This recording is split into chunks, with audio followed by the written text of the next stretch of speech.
Welcome to another edition of Indiepocalypse Radio, your number one source for all things Indiepocalypse. Though I'm getting a lot of weird or increasingly strange requests from people, but anyway, or things that I am not expecting. That said, welcome to the show. We've got another show. I'm not going to do too much preamble on the top here because we have people who need to vacate the premises. I'm Andrew. I'm the host of Indiepocalypse. It's important to also say my name at the top in case the guests do not know what my name is, which just happens sometimes. They're like, what's this guy's name? Could I call him Pizza? And I'm like, not on your life. Mr. Pranks. Yes, I'm like, I would rather die. I have a name, and it is Andrew. And our guest also has a name and a name of their game, and that game is The Trials of Goodbye from issue 42 of Indiepocalypse. And that guest name is Yasmin Lee. Yasmin, how you doing today? Hey, just chilling out here in New Jersey. Ah, yes. Living the good life. Living the good life. That's I'm all about living the good life is, I think, probably the ideal kind of life to live. Honestly, IMO. Oh, for sure. Important question off the top. How did you hear about Indiepocalypse? I go on itch.io like literally every day of my life. Yeah. I'm sure many people do as well too. So it just kind of came up, and I just kind of been following y'all just like super silently in the background for like the past like half a year or something. That's a lot of time. When I say that, like, that's a lot of time as if it's not been going for, like, you're not 3 years. It's been going for a long time. Oh, no. But that's, it's a good way to know. That is my informal survey of, like, how do I get more people into this thing? How do I, my endless treadmill of developers, or chasing down developers and making sure I have enough of them. But speaking of developers, having developed a game, tell me a bit about, if I was unfamiliar, what The Trials of Goodbye is. So it was actually a Game Jam entry I made for, the Game Boy Jam, a Game Boy Showdown 2023. Yeah. And I've been making projects with like my friends and stuff and like classmates I had at school because we were like studying like game development, but I kind of wanted to make something on my own. So I kind of like pulled up my bootstraps, looked at GB Studios, like I can make a little Game Boy game. Yeah. And turns out I kind of understood how to use it and I kind of didn't, because like I've programmed before and I've like messed with game engines, but I was like, I don't really fully know how to use this. So fun fact, so the Game Boy Showdown 2023 was like, you had like I think about a week or something to make the game. Yeah. So I made all these assets, right? Like I planned it out. I thought it was like up to spec. And then I basically got in like the day right before it was due. And I noticed that I started importing them all. And I realized that none of them actually worked, which is crazy. Like they just broke? Like, no, not like they broke. It's like, so Game Boy or GB Studio has like really specific specifications because it's, supposed to theoretically run on a Game Boy. Right. And I didn't read the spec sheet super well. I didn't go for the documentation too well. So I ended up having to redo, program, write, and like basically change the entire game in like 24 hours. So I like to just say I worked on like a 24 hours game jam, even though it was like a week. Right. Well, a week of note taking and doing a draft, and then you made the game in 24 hours. Yeah, exactly. Like, I was just busy. Yeah. I definitely did not spend like hours already like making like a ton of assets. No, of course not. No. Why would you make a bunch of assets that you couldn't use? That would seem kind of silly. Yeah, but I guess that's solo development for you, and it was like my first time doing it. Like normally I just have like my programmer friends deal with that stuff, but this time it was like it's all on me. And I think I always recommend that everyone try like making a game once on their own, even if you fail at it, because you're like, oh, here's all the stuff you need to do. Turns out it's a lot of it. Yeah, it gives you like a whole ton of perspective. Like, I mean, I never made music before. I've like messed around on the piano when I was like a little kid, and like I had to learn how to make a little, not anything complicated, but like I had to make a little song before. Yeah. I didn't want to like, buy the asset or, use someone else's. I wanted to try to make my own. So it's a fun experience, though. I will definitely say. Because I definitely think that, sometimes there's the feeling of free asset, purchased asset music, and it like a lot of times never quite fits, because The it's project, yeah. yeah. Yeah, and even like a 8 to 12 bar thing you just kind of made yourself that is technically exists, and you're like, oh, I made that. It exists. A lot of times Yeah. that'll fit better. I mean, I did use some sound effects from a user named Coffee Bat. If you probably have seen their stuff before, because they like give out like a ton of free assets for like sound effects and music. But yeah, besides that, just completely solo. Right. It's that is it's a task that's worth undertaking, especially because GB Studio, it's like still it's not like you can make any game that a Game Boy could make. It's still within like a very specific framework that it can produce games for, right? Yeah, like you can make it for the Game Boy, like the original and Game Boy Color, and they have both their own specifications too. I made mine for the Game Boy. Yeah. Um, I know there are a couple bugs in my final product, but I like to just say that there were quirks and kind of move on. Yeah, well, a video game without bugs, this is Those don't 2023. exist. Yeah, and even plenty of old ones had bugs. If people find bugs, it's like, the mark of a good game, because the people spent so much time messing around in it that they found all these bugs. Mm-hmm. Never. Gives it character. Exactly. This kind of notion of sloppy developers, even though sometimes it can be sloppy developers, and being sloppy is nice, you know? I mean, I kind of like seeing imperfect games, Yeah. personally. It kind of makes you feel like it's like when you watch like a movie and you're like, that was definitely made by a human being, Right. And you're like, even if it's not perfect, there's like some areas that are like, why did you guys like do that? You're like, well, that's I guess part of being human. Yeah, it is like a way that, a human, it feels like, I was talking to a friend yesterday about how I kind of like, um, even bad, I love it when people make choices. When it feels like people are making choices, even if the choices are bad. I love the feeling of seeing someone trying something. Yeah, no, exactly. I mean, I watched what was it? Tom Cruise, don't sue me. I watched Mission Impossible yesterday, Yeah. and the movie's like Mas o Menos, kind of like it's okay. Yeah. But like every time like dialogue was bad or like a camera shot didn't work, I just thought someone had to still sit there and edit this together. And I think that's kind of cool because I feel like a perfect movie or a perfect game or anything, it's just like not as fun, Like as you said, like seeing someone make a bad choice is better. It's interesting because they're still making a choice, Right. Yeah. It's kind of like that is the the drudgery of say if a computer were to make all the choices because computers can't make choices.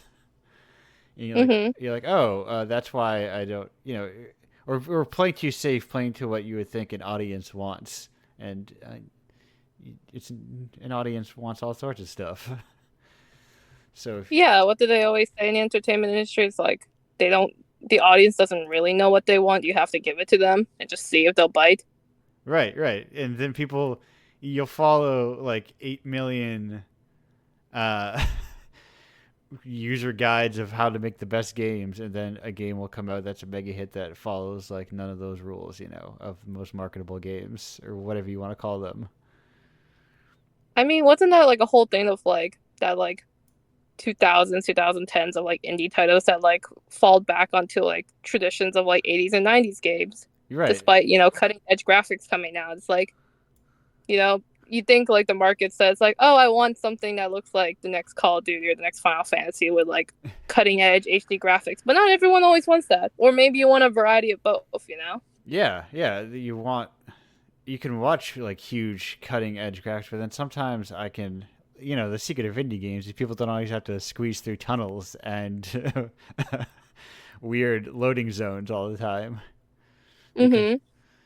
Cloud doesn't have to constantly shimmy through very tight surfaces because he needs to load his next zone. Hey, though, I will say I love a good loading screen. If you do it right, yeah, I will watch that thing for like an hour. Right, but right. I might be like one of the 10 people that might believe in that, so don't mind me. No, listen, good loading screen like splash art, you know. Mm-hmm. Like, I think about I can't remember if it's Morrowind or Oblivion. I think it might be Oblivion. There's one of they have loading screen tips, and one of them is it's like a guard. He looks unhappy with you, and it says people don't like you when you talk to them with your weapons out. And I think about that a lot. I'm like, yeah, that's true. If I have a sword and I point it at a guy's face, he's probably not going to like me when he's talking to me very much. Yeah, I mean, if you do things like that with your loading screen, like people will like stick around. They'll like screenshot that stuff. They'll like praise like Earth and Heaven for you. It just sucks when it's like a generic like background or something, or just like a little loading thing, and you're just like, I guess I'll just wait, for the next hour for this like next new environment to show up. Right. And what do you got to do with that new environment? I'm gonna walk around it. There's like a bush that looks really good. I can see all the leaves on it individually, I guess. And like no shade to their artists. Like they're obviously crazy. They're like crazy. You know what I mean? They're like insane. But it's one of those tricky things. They're like, yeah, you have to make. You spend a lot of time making a lot of very specific sort of things, and it's a weird games are a weird medium. Because you have. I mean. Yeah. Where it's so much of the like art asset demand. It's just like it's strange that it keeps like going forward. It's silly to say. Like it's weird that people try to keep making graphics better, but they will forever until they just stop, until it's no longer sustainable. I mean, I'd imagine most of that's just for pushing hardware, right? Like Sony and like Microsoft want the next cutting edge game because that proves how good their hardware is. Yeah, like running under like, but then you see like you ever see like those like photos of like people like with like a Windows 7 computer set like still in 2023 like playing Undertale, and you're like your game is more accessible when you can kind of simplify it and just like put it down to like the core roots of like what makes a fun game, right? Right. Like what is a playable game on a computer, that is, or not requiring you to buy an expensive console. That's an increasingly weird thing that we don't have the video game version of a DVD player yet, honestly. Yeah, I feel like we're hitting the point almost where it's actually taking so long to be cutting edge that maybe hopefully they'll pull back a little bit. Hopefully. I'm just a weirdo. Like, since the PS3, I can recognize that things have gotten better, but my like personal, the personal noticement of like, oh, this looks much better than it's been like diminishing each time. And it's like, oh well, I guess the PS4 does technically look better than the PS3, but not in a way that is meaningfully significant to me. Yeah, because like playing Mario from like the original game to like I don't know, even like whatever, like any of like the future like Mario games for like later consoles, like you can notice a difference there. But like I mean, if you showed me Final Fantasy 15, you showed me Final Fantasy 16, I'm not gonna know a whole lot of difference between the two games, despite being on different consoles and like completely different generations of like where our graphics have gone. Yeah, and it's a lot of it is art direction, and you're shooting for if you want realism, you can just record people. We've done that already. We have FMV exists. We can just go back to FMV games. Just make a 3D version of it. That's the next innovation, honestly. How do we make a 3D version of import a 3D person, like slap a 3D? Has someone done that? I mean, there's like rudimentary. Yeah. I don't want to say rudimentary. Like I think they've worked. You're talking about like motion capture stuff, right? Like where they like. Well, now I'm wondering, like FMV style, like just our sprites are recordings of people. But I'm like, wait, I wonder if you could take those recordings and like slap them on a skin of a rig, and then you have what is an FMV person. I don't know. I'm just thinking too abstractly now. Anyway, I mean, I'm not gonna lie. I think the original Mortal Kombat kind of perfected it by just slapping a photo on the screen and calling it a day. Right, that's what I'm saying. Just like put what is realer than humans? Nothing. It's as real as we get. That is true.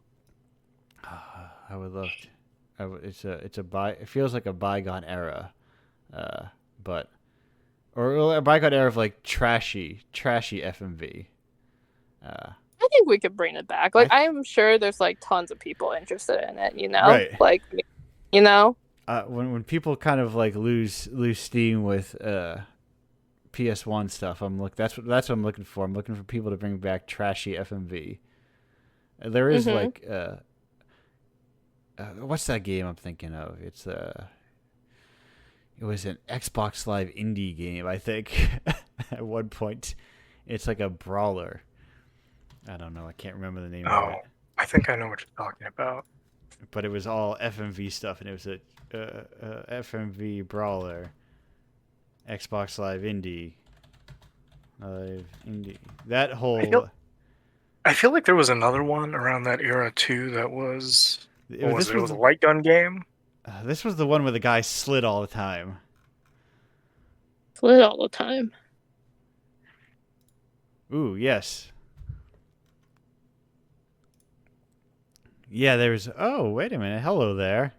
I'm looking at. Never mind. This is something else. I'm thinking of something else. But anyway, yeah, there are still people doing like FMV stuff, and like Narat has FMV capabilities, I believe, like easy video playing capabilities. Narat, like that new engine or relatively new engine. And honestly, I mean, I did FMV stuff in Game Maker. You can do it.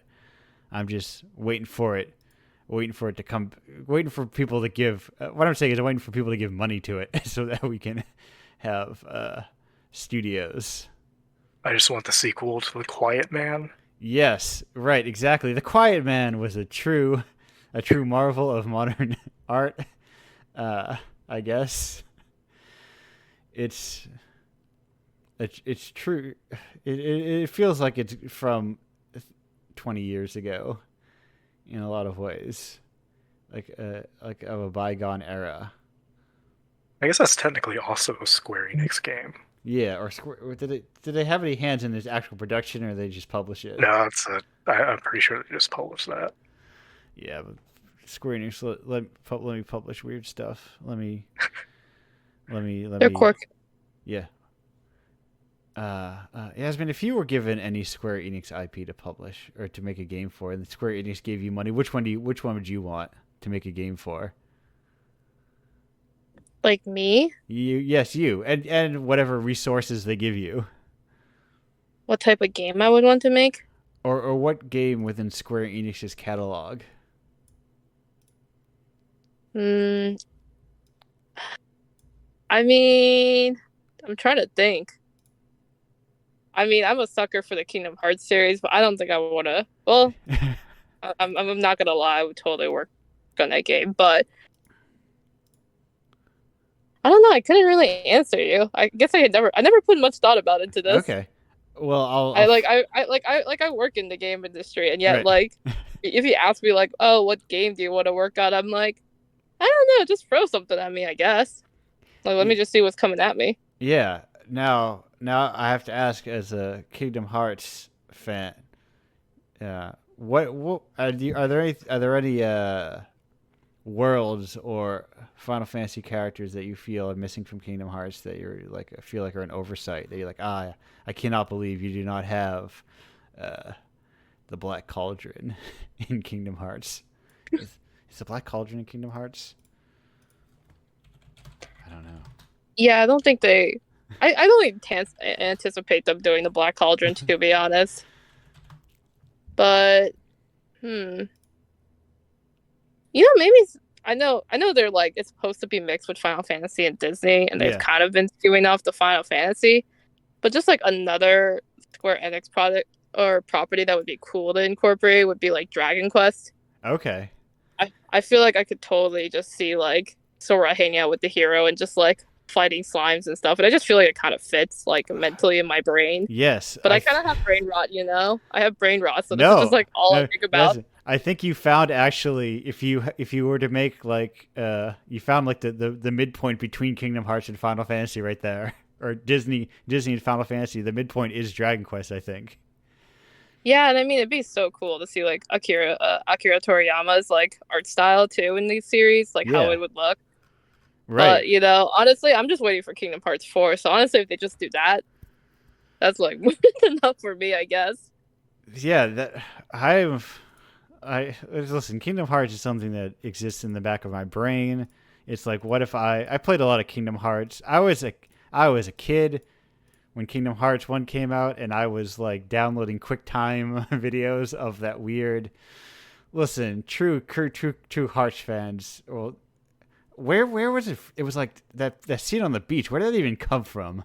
It feels so nebulous and like mysterious. But they were like, Kingdom Hearts footage. There's a Keyblades on a beach. I don't know if people know what I'm talking about. I don't know. I'm just over here picturing like Dragon Quest crossed over with Don Bluth movies because my head went there. Anyway, if there's a very specific video that was like post Kingdom Hearts 1 when like it was like on a beach. It was rocky. Anyway, I'll find it. Kingdom Hearts 2 teaser, first teaser. I'll find that eventually. But anyway, that's beside the fact. We can't sit around talking about. I feel like I keep talking about Kingdom Hearts on this show. Oh, is this? I assume this isn't your first rodeo then. No. There was a time when, because we were bad at video games, that we kept losing to that first fight with Riku on Hollow Bastion. And I think we knew that's his monologue by heart at a point. But I couldn't do it now. I don't think, or I just unlock part of my brain. It just activates, and I remember how you can't steal Kyrie's heart and all that stuff. But anyway. Are you like a Kingdom Hearts 1 fan? Like, are you like the OG fan? We played 1 and 2, and then I played Chain of Memories, and then there was a time, there's that gap in Kingdom Hearts where I got older, and you put away childish things. Or whatever, and then you're like, Kingdom Hearts, that thing. I'm not playing Kingdom Hearts, but then I was occasionally think, what if I played Kingdom Hearts? It's probably fun. Honestly, if I ever had to recommend a title, 358/2 days, it's like peak. Like storytelling wise, it's like absolute peak. Like you're gonna just sob ugly. Yeah. It's on the Game Boy, but if you could, or not the Game Boy, sorry, the DS. But if you can get past that point and like the what is it, like I don't know, like 270 or whatever p like graphics, it's a good time. It's a good time. You're talking to someone who just played like 8 PS1 FromSoft games as my last 8 games that I played. Yeah. I have no particularities. I don't need any P's. Take away all the P's. Don't need them. Anyway. That said, Kingdom Hearts Unlimited has. What is Kingdom Hearts Unlimited? Is that a fan work? It's fun when I fall into like fan work wikis. Anyway, I'm closing this incognito tab where I'm looking about Kingdom Hearts. I just refuse to learn anything about Kingdom Hearts because it's really fun to hear about secondhand with no context. Listen, it's way better that way. So, speaking of things that people have been learning about secondhand on the show, often with little context. Yasmin, our time is actually coming to an end, surprisingly. It goes very quickly. Yeah. But before we go, I have to ask you the eternal... Well, actually, no, there were 2 Indiepocalypse questions. Let me get one off the top of my head. And what is... Yasmin, what is your favorite rock? My favorite kind of rock? Yes. Rock music. Okay, rock. Up to... No, either one. Up to dealer's choice, as they say. Look, I'm not a rock expert. I barely passed geology, but I used to, as a kid, throw rocks at the train. So whatever rock I was throwing then, which were probably just little pebbles, that was kind of my gig.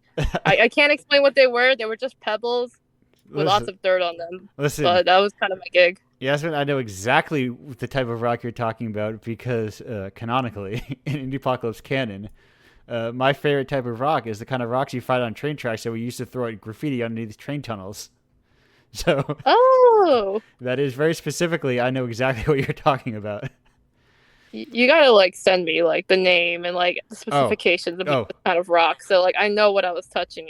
I don't know what it was either. I've never taken the pilgrimage back to like around my grandparents' house where they had train tracks nearby. There was a genie. There was a graffiti of a genie, and we would stand away to see how far you could throw it, and still hit him in the eyes. Ooh. Listen, kids should get on train tracks and throw rocks around more. Is what I'm saying. It's the true. I don't think they do that much anymore. No, it's considered like vandalism or something like that. But I think it's good fun. It really keeps your brain going. It's see America right, as they say. It's these days are inside playing video games all the time. Kids Look, these they don't days, know they can play video games and do it. They're spending too much time on TikTok when they should be picking up rocks and throwing them. But aside from that, do you have a favorite Toho character? Funny enough, you say that. I I've known it like all my life about Toho, right? Like, I mean, mostly from the music, right? And I've recently been thinking about getting into the series. Like, finally, it only took like 20 years for me to get into it because I've been watching those videos since I was like 5. Yeah. But I always forget her name. Is it Marisa? Like the witch? Yes, Marisa's the witch. Yeah, I always think her outfit and like design is so cute. Yeah, and I mean, I'm just like a sucker for like witch characters like her. So now that is the beauty. The similar. I don't think I listened to as much of the music, but it existed in my periphery as well for so long, and the charm of it was like I like all these. These are all good little designs. Yeah, like I think that's like, I mean, it's like mostly like a fanon driven like game series, really, right? Right. Unless you really like bullet hells. Yeah, like I don't play bullet hells. I'm really bad at them. I could barely beat the Undertale one, but yeah, I mean, I'm a huge fan of like the jazz renditions, like from Active Needs and stuff, and obviously like the classic songs. Yeah. Like Cerno's like math class and stuff. Like absolute internet peak. Yeah, that is for me at least.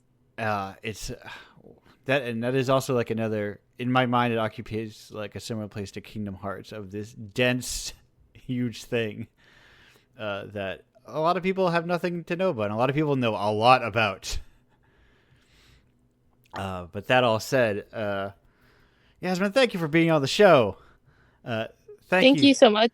Thank you for being here. Since you have to go, we'll get this up at the top here.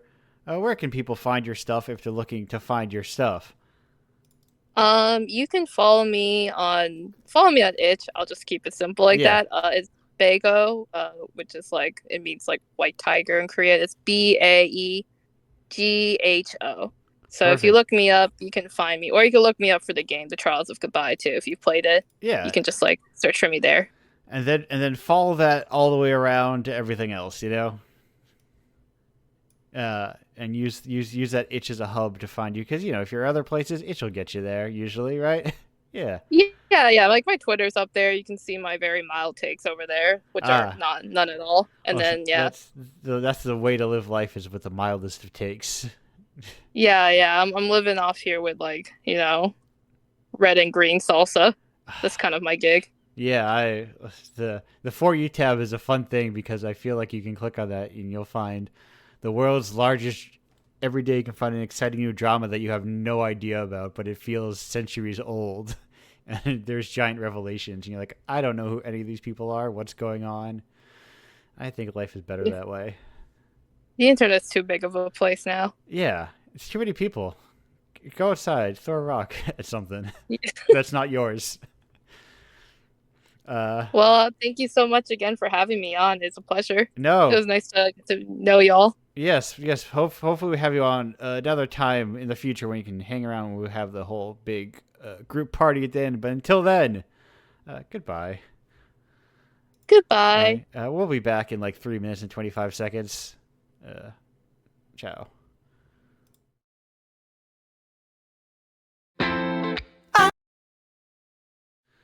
Hello and welcome back to Indiepocalypse Radio. That was Jackie Vincent with Patience. We are here with our next guest, who you may know from, there it is, issue 18 of Indiepocalypse with Eternal Escape. It's Timothy Petrov. Timothy, how are you doing today? Hi, I'm good, and I'm think Tim will do.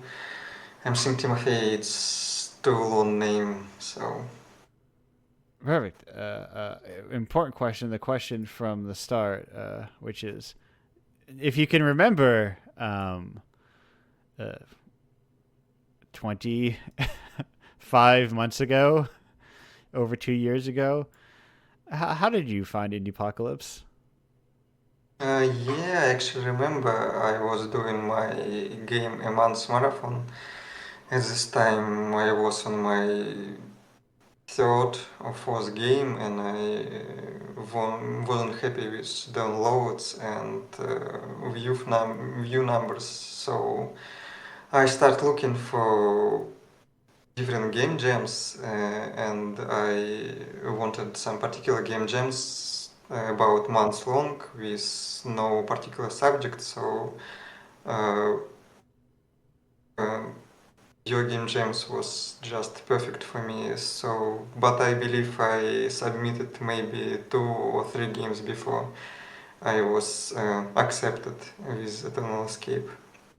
Yeah, yes, I remember. And I think that was even predates my, like, what's it called? I forget what they call it. I call it what's that thing I call? Oh, the waiting list. Which is a kind of like, if people like the games and I say, oh, we'll put it again for next month.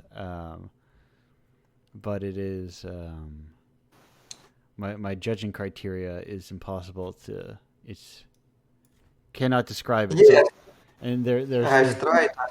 Yeah. Different games. I think I once submitted 2 games in 1 month or something like that. I definitely remember you submitting Lone Red Dot.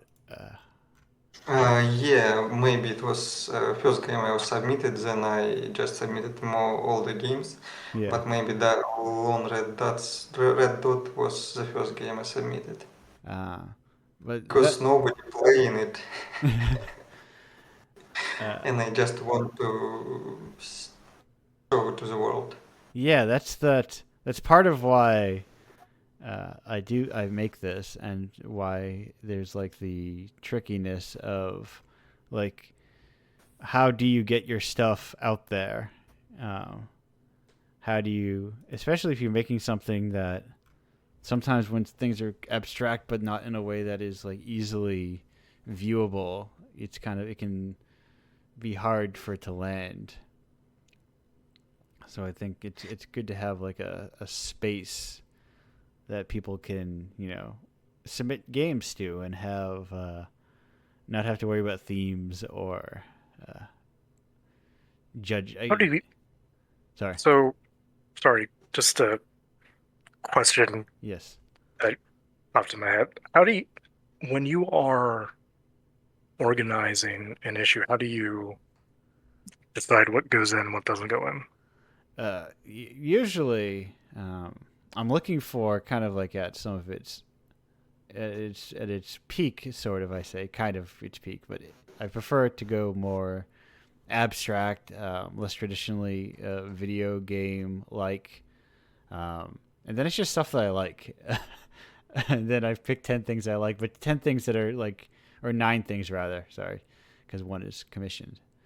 But 9 things that are usually somewhat different than each other. I try not to have too, I wouldn't want to have like 18 or like 9 platformers or whatever in a row. Okay. But you play all submitted games? Yeah, and then I do a lot. I enjoy a lot of other art outside of games. Almost, I spend sometimes more time with art outside of games. And I'm looking for like I don't know how to describe something different. I'm looking, or it's something, things that grab me. like nothing. It's kind of alluded to it when I was talking to Yasmin. There's nothing less interesting than something that doesn't feel like it's from somebody and like feels just kind of like somebody is making what they think a good video game looks like. If that makes sense. Yeah, the sense of authorship is important. I think Yeah. it's very lacking in modern movies and modern books and modern games, I suppose. Yeah, there's that sense of that there is like an author that exists here, and it's not a product. It's not content. But speaking of things that are neither products or content, tell me a little bit about Eternal Escape. Yeah, I was ready for this question, but it's somehow hard to answer because I remember when I was submitting this game to itch.io,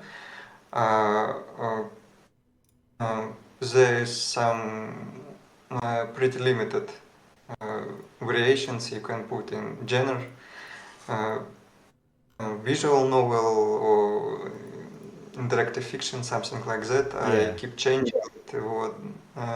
And now I think about Eternal Escape as some pretty short, maybe interactional comic panel or something like that. Yeah. With some maybe architecture, mythological story with some maybe myths, legends, something like that. Right, because there isn't. You touched on like I think we have an issue sometimes with language around games where it's too focused on how you play the game. Like in terms of like it's too much the leading genre of well, I mean taking your game is what like it's not a platformer, but it's like it's like a 2D movement game. It's Yeah, I specifically, I suppose not all my games had jump. right. I don't know because I don't edit. Why I don't edit? Maybe because it's too common. I suppose I don't want to Yeah. make another platformer. I make some narrative experience. So I just. Some people said that they want more gameplay in my games, but I think it's better without jump because, for example, in Night in the Woods, I always started to jump right immediately and just jump through all the scenes, all the around characters while speaking with them. So it's not very cinematic, I suppose, not that immersive. Right.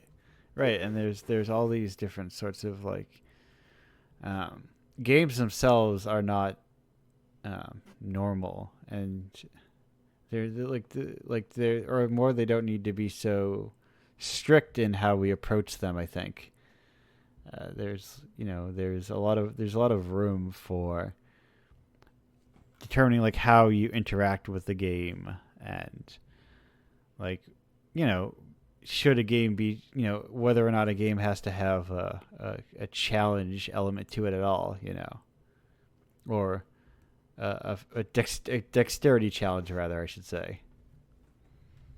Yeah, maybe, but I think that people just maybe still want it. Right. Still want some challenge and no. Well, maybe when game is free, it's easier, but when people pay for the games, they just want some gameplay, I suppose. Yeah. Something to do, not just read, for example. No, well, escape discalism, I suppose. Yeah, which is games. I feel like it's thought of less often of games being challenging in the way that literature and movies can be challenging, where it's like it's not necessarily difficult to watch a movie, but when you think of a challenging film, you're talking about confronting and thinking about the ideas in the film. And, challenging things. Right. What are the themes, and what is it trying to convey to you as a viewer? and that's where sort of the challenge. Yeah, maybe, but you know that you can sit and watch a movie Right. and you post your experience from watching a movie. But when you play in a game, you can say I played the game. You need to say I jumped or I killed some enemies or Right. I solved some puzzles, not just play game. It's something that you beat. Games are usually beat games. I usually am not telling someone that, hey, I beat a new book the other day. Maybe we should, though. We should. Make me feel better about reading. Just to say I beat up something. I'm with some books, going just on beating. Going on how long to beat to check out War and Peace. Some infinite joke or something like that. Right. Infinite jest, something like that. Yeah, it's a strange approach to it, but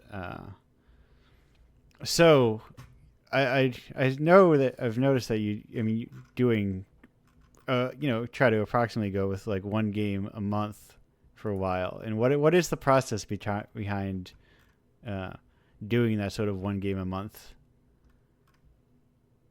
Yeah, it was a marathon that was during 2021, I suppose. Yeah. I'm not doing this anymore.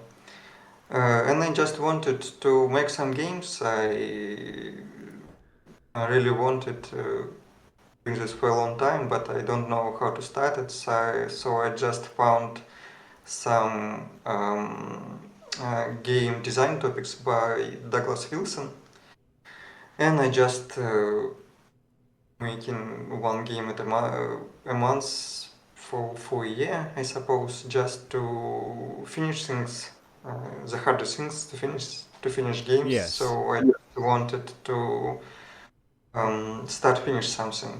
Just don't think about maybe some deep meaning or something like that. Just make a game and show it to the world.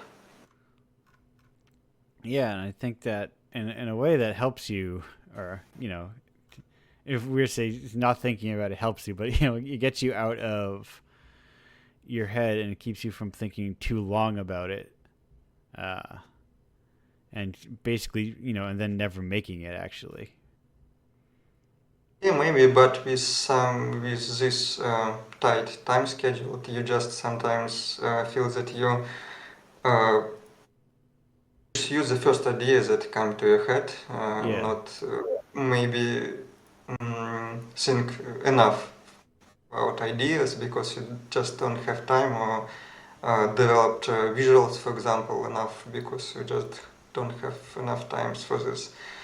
So it's useful, but very stressful and very tedious at the end. I suppose sometimes I just finished not in 1 month, but maybe a month and a half, and I'm already have to do another game, but I didn't finish my earlier game, so it's very, very stressful. Yes, no, as someone who similarly, has been doing a monthly project for very long, I get like it's like it's out. I get a day of downtime, and it's like, oh, I have to start again. I have to keep doing this. But there's a benefit to it, I think, that getting that kind of self-discipline of like, oh yeah, I can do this. I can commit to, because it's no one is forcing you to do it except for yourself, and I think there's a benefit to even just knowing that you can do that at any time, that you have that like ability to slow down or speed. What's what I'm looking for? To scale a project comfortably. Yeah, maybe, but sometimes projects just don't scale. Yeah. As you started real. Right. And sometimes you just have something very big, and You're And like, sometimes you start small and you think I will increase this game later, add some content and some other stuff, but figured out that your idea was not so good for a big project that maybe 5 minutes it's stop for this game, for this right. idea. Yeah, because you can have something that is a very strong 5 minutes, but would be a very exhausting 5 hours. Yeah, and sometimes I just understand it's good games for each, but I suppose that I can't load this to Steam and offer to buy people to buy it Yes, yeah, because right. I That's a suppose nobody buy a 5 minute game with such graphic and without some explicit explanation what yeah. this game is about. Yeah, that's Steam being like the place you can make money from games is such like a huge hurdle and it's such a limiting factor in terms of what kind of game you can make because there's only people will pay and then not refund of kind of a much narrower a selection of games and what can be made. Well, there's always a dilemma between art games and sale games or something Yeah. like that, or money games. And if you want to make a living of games, you discussed art before, and like this, some people manage to make profitable games with deep meaning, like Lucas Pope, I suppose, something like that. Yeah. So it's definitely possible, but it's very hard, yeah. Right, right. And it feels like there's a broader public attention for one or two of those a year. Like it's that doesn't seem like there's this hugely strong appetite all the time.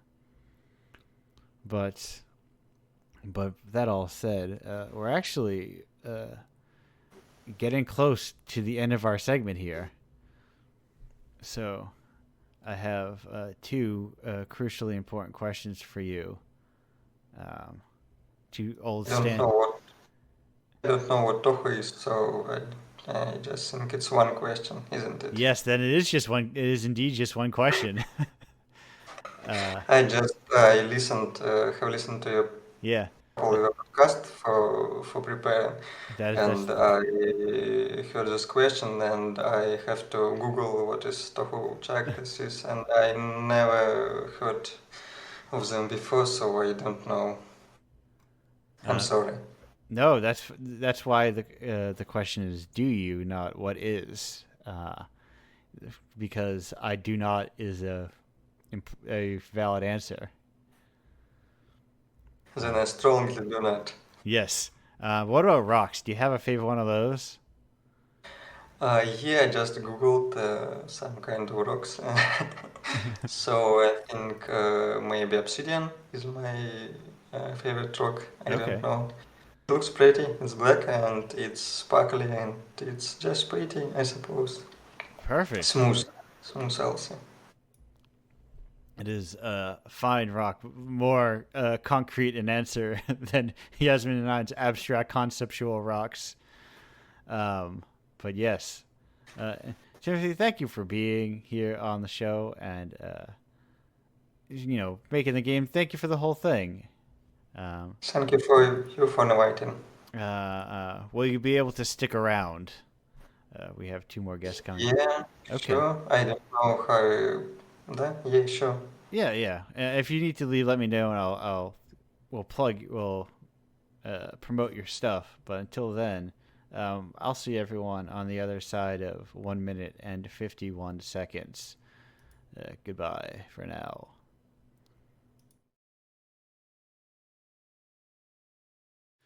Hello and welcome back to Indiepocalypse Radio. That was Exotica with The Hand That Feeds. I was looking at last time I played some Exotica. I was like B2 A2, and then I like a chump realized, oh, that's the A side and B side. Oh, so the time, the reason it was such a specific amount of time is because it was a song. I didn't even realize. That Yes, makes so much more sense. Yes, that is a secret. That voice you hear of the next guest. I'm explaining to him that Indiepocalypse is one part interview radio show, one part pirate radio show, in which I make people listen to music that I like. As like, hey, what's this guy trudging through on Bandcamp? What's he downloading? What is this? Chilean punk music? Yeah, let's listen to that. And the answer is, yeah, dude, what if we just listen to Chilean punk music all day? Is that what I would find at indiepocalypse.com/tapes? No, that's where you would find physical copies of Indiepocalypse. Oh. That's where the physical editions come in. Those things that are sitting close to my desk. I could roll over and grab one right now, but it'd be pointless because no one can see. There's no video, yeah. There's no video. But, I mean, that that thing there is a real version of it. So is it like a USB stick inside a cassette tape? Yes. If you pay attention, Nice. You see that little like blue sliver when it spins Yeah, I around. could get a little peek at it. Yeah, and if you're deep lore, if you're paying attention, you can see my fingers up in the top corner. Ooh. Fun Easter egg. Yeah, because that is me spinning a tape and then recording it on my phone. But this guest who I've been chatting to for a while yet to introduce, you may know from issue 20 of Indiepocalypse with And Other Stories, is John Lee Erg. Hello. Yeah. Hello. How you doing today? Pretty good. Thank you for having me. Perfect. Entertaining so far. Glad to have you Sitting here. around for the other guests. That's what I'm hoping. Yeah. I'm hoping this show is entertaining to people, maybe. I think. I don't know. Entertaining to me so far. Yeah. That's what I hope it's entertaining to the 3 to 4 people who are involved in it every week. Very least. If other people also listen to it after the fact, good for them. But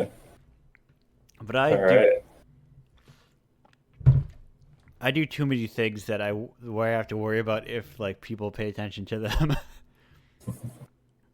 This I like as like a space where I don't have to worry about if like I never check how many listeners it has. You know, I don't run ads. I've been doing this for over 2 years.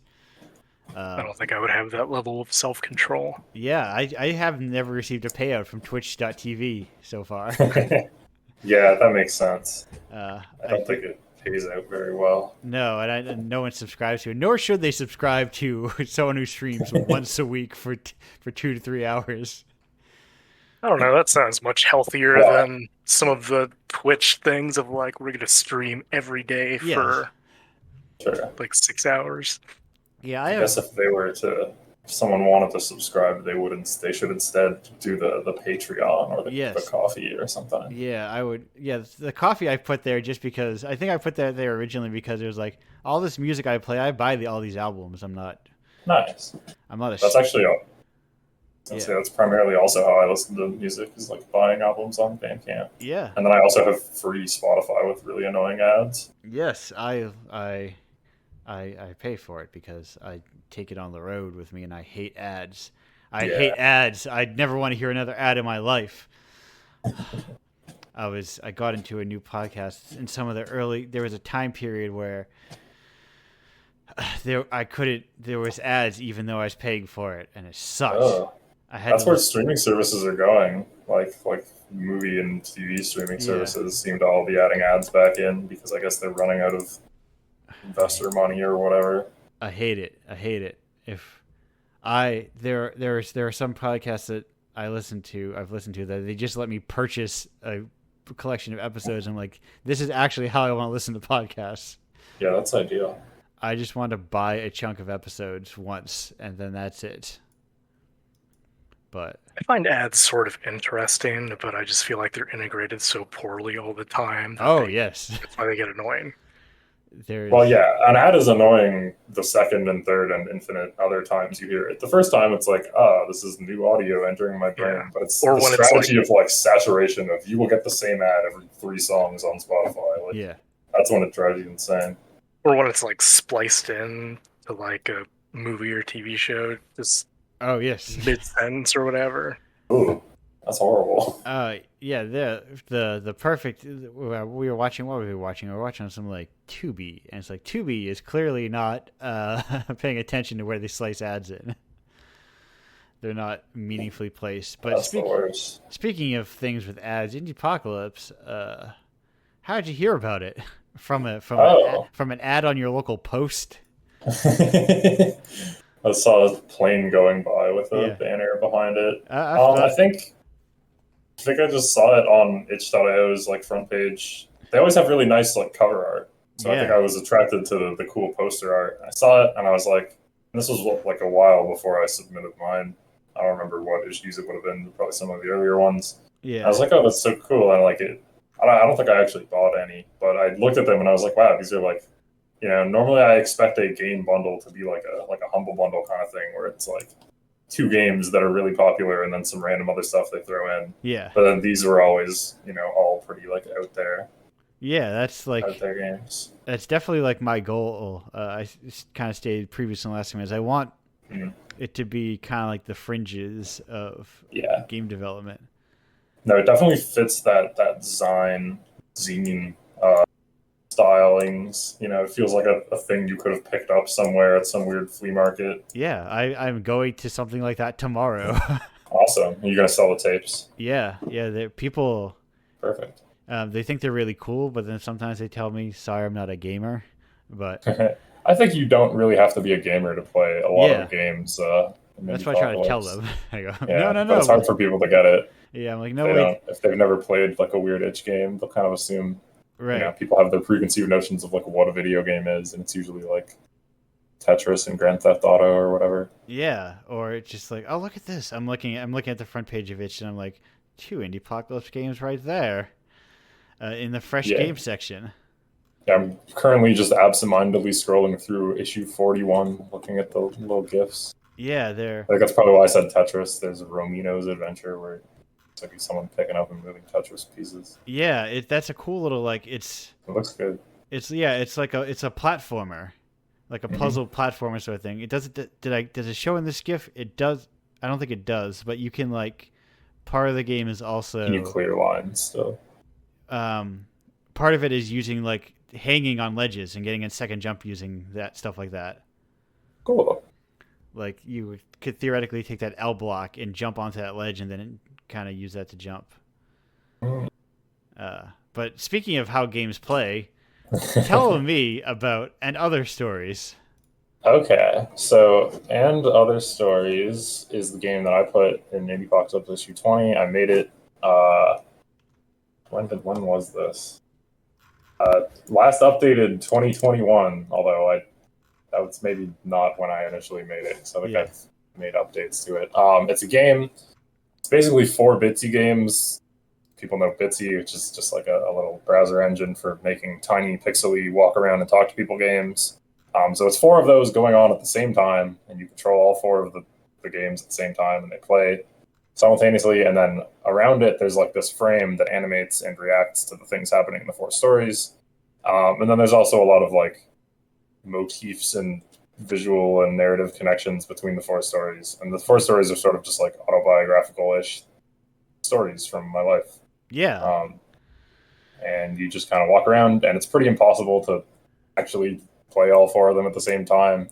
So it does this weird, I don't know. The thing I like about this game is how weird it feels to pay attention to. It's like you can't really hold it all in your brain at the same time. No. Like if you try to move them all and like look at all 4 of the characters, you can't really read all the dialogue. Right. You can't really read 4 things at once. And to me, that's kind of, I don't know. I like that as a thing for autobiographical stories because that's kind of what like remembering things feels like. And that's sort of a bit of this game. And no, that is you say, you could say browser, it's Bitsy is a simple browser engine, but people do a lot of stuff within Bitsy still too. Oh, yeah. And there's like 8 billion Bitsy hacks. It's true, yeah. There's at least some included in this, and I mean, obviously, there's also someone that's made like a thing to run Bitsy in Unity, which is what I use to do frame. Yeah, and there's so much, and I think that's why I like hitting a lot of different like weird engines, because there's so many things like that, like engine dependency is. People get hung up on engines, I think, too much. And what is like a good quote unquote engine, but there's Yeah. It's interesting because like engines definitely determine things about how your game ends up being, how it feels, looks. But yeah, also you can kind of do anything with any engine to some degree if you push it hard enough. People have done really elaborate things in Bitsy. But it's like a nice easy starting off point, and like even if you theoretically can change whatever you want from the starting point, you're going to end up with like traces and artifacts of this is the engine I used to make this and so things look this way. All the animations are 2 frames. In all my games that I made a bunch of Bitsy games.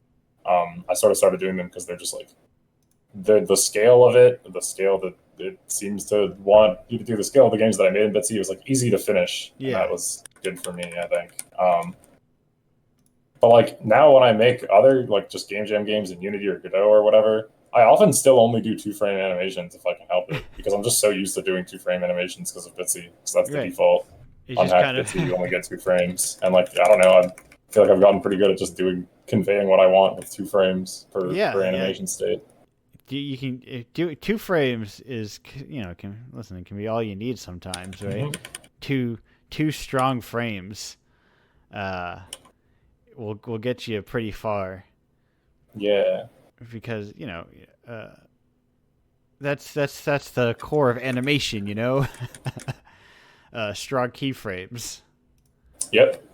So it's and how many frames does Mario have? If we're being honest, right? How many frames that guy got? I mean, depends on the iteration of the guy. The old one, I think, probably like 4 or so, maybe 4 to 6 for the walk cycle. That's just a complete guess without me looking it up.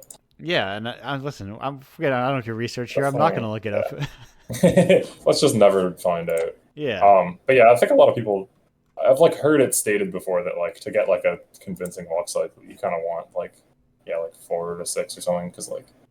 Yeah. Get the leg in front passing by and being in front and behind, and then the leg behind going in front and behind. Yeah, that is traditionally. I think I've squeezed by with 3 before. Yeah, you kind of have like a middle one where the legs are overlapping and it's ambiguous. The nice thing about Bitsy's resolution too is like it's so much. It's like I guess it's impressionist or something to do pixel art this small. Like context really helps turn weird blob of 8x8 pixels into like a bush or a human or whatever. Yeah, and that's the abstractness. Like a lot of art is there are impressionism. There's words for it. Mm-hmm. That have been around for a very long time of non-literal art, and I think just because of the nature of them being video based and interactive, games tend to be more literal than other mediums in some regards. Yeah, that's true. I think it comes back to sort of what you were talking about with the previous guest of like difficulty in games of like people have to be able to comprehend things to interact with them, I guess, or at least they want to be able to comprehend things to interact with them. And then if they don't comprehend the second level of just who knows, how do you navigate someone through a complicated story that is not just walking, Right. It's the tricky thing of merging complex ideas in gameplay with complex ideas of narrative or thematics. Yeah. Yeah, no, it's interesting. It does kind of feel like there's 2 different meanings to the word accessibility. Yeah. And games, we're still dealing with the physical kind. Right. Like, can I? People don't talk about. I feel like there's not very much games writing on this game requires this context to like interpret. You know, I guess there is game writing about that, but mostly people are still talking about like this button input is too hard. You know, not like the ramifications of the things you do in this are too hard to. You know, you need to have played these 7 games from the 80s to understand. Did you see that thing that someone is doing where they're like, it's like a port of an old game, but it's like a documentary about that game also, and that's the port. You know what I'm talking about? I don't, but it sounds interesting. It's really cool. What is that? Isn't that like the Prince of Persia guy? I think, yes, it's like one of the early games from that guy, I think, that they're porting, and it's going to have all this info and extra things, demos and stuff. And it's a really cool like games preservation exercise. And I don't know what it's called or how to find it. Karateka? Yeah. Karateka? Is that what it said? Yeah. Wow. Okay. I believe I did it again. Karateka. Right. Or probably Karateka, if I'm being... No. Karateka? I think you were right, actually. I don't know, because when you just said it, that sounded familiar. Well, karateka is the way you kind of like the way the Americans say karate when it's karate in the proper pronunciation of it, but you sound like a douche when you say that. And you're like, you're an American, just say karate. But that is, I remember seeing his like that old footage of. I've probably talked about it on the show too. You can find old footage of like Jordan Mechner's, I think his brother jumping, and that is like the Prince of Persia. His brother. Oh, that's so cool. He's like, it's like we're talking about mocap. Like people were putting people in games already. Yeah, like rotoscoping. Right, he was like him, just like rotoscoping his brother jumping in like a parking lot, and that is like you look at it like, oh, that is the Prince of Persia. It is right there. It's him. Funny how some things, like there's like technology that gets harder to do as other technology gets better. Like mirrors in games or like high fidelity games aren't a thing anymore, but they were in like the early 2000s because it wasn't it wasn't as taxing to just like reflect everything.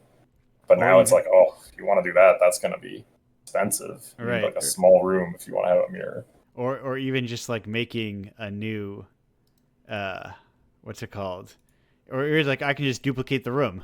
Yeah, exactly. But now it's like, oh, well, that's double the 4K textures that you're gonna have loaded at the same time now, so we can't do that. Can't afford to have twice the room. Yeah, stuff like that. And so like, like rotoscope or mocap's kind of like that too, or just like art stuff. There's a lot of stuff that at a lower resolution you can get away with that you can't, like less frames. Yeah. That you can't at a higher resolution.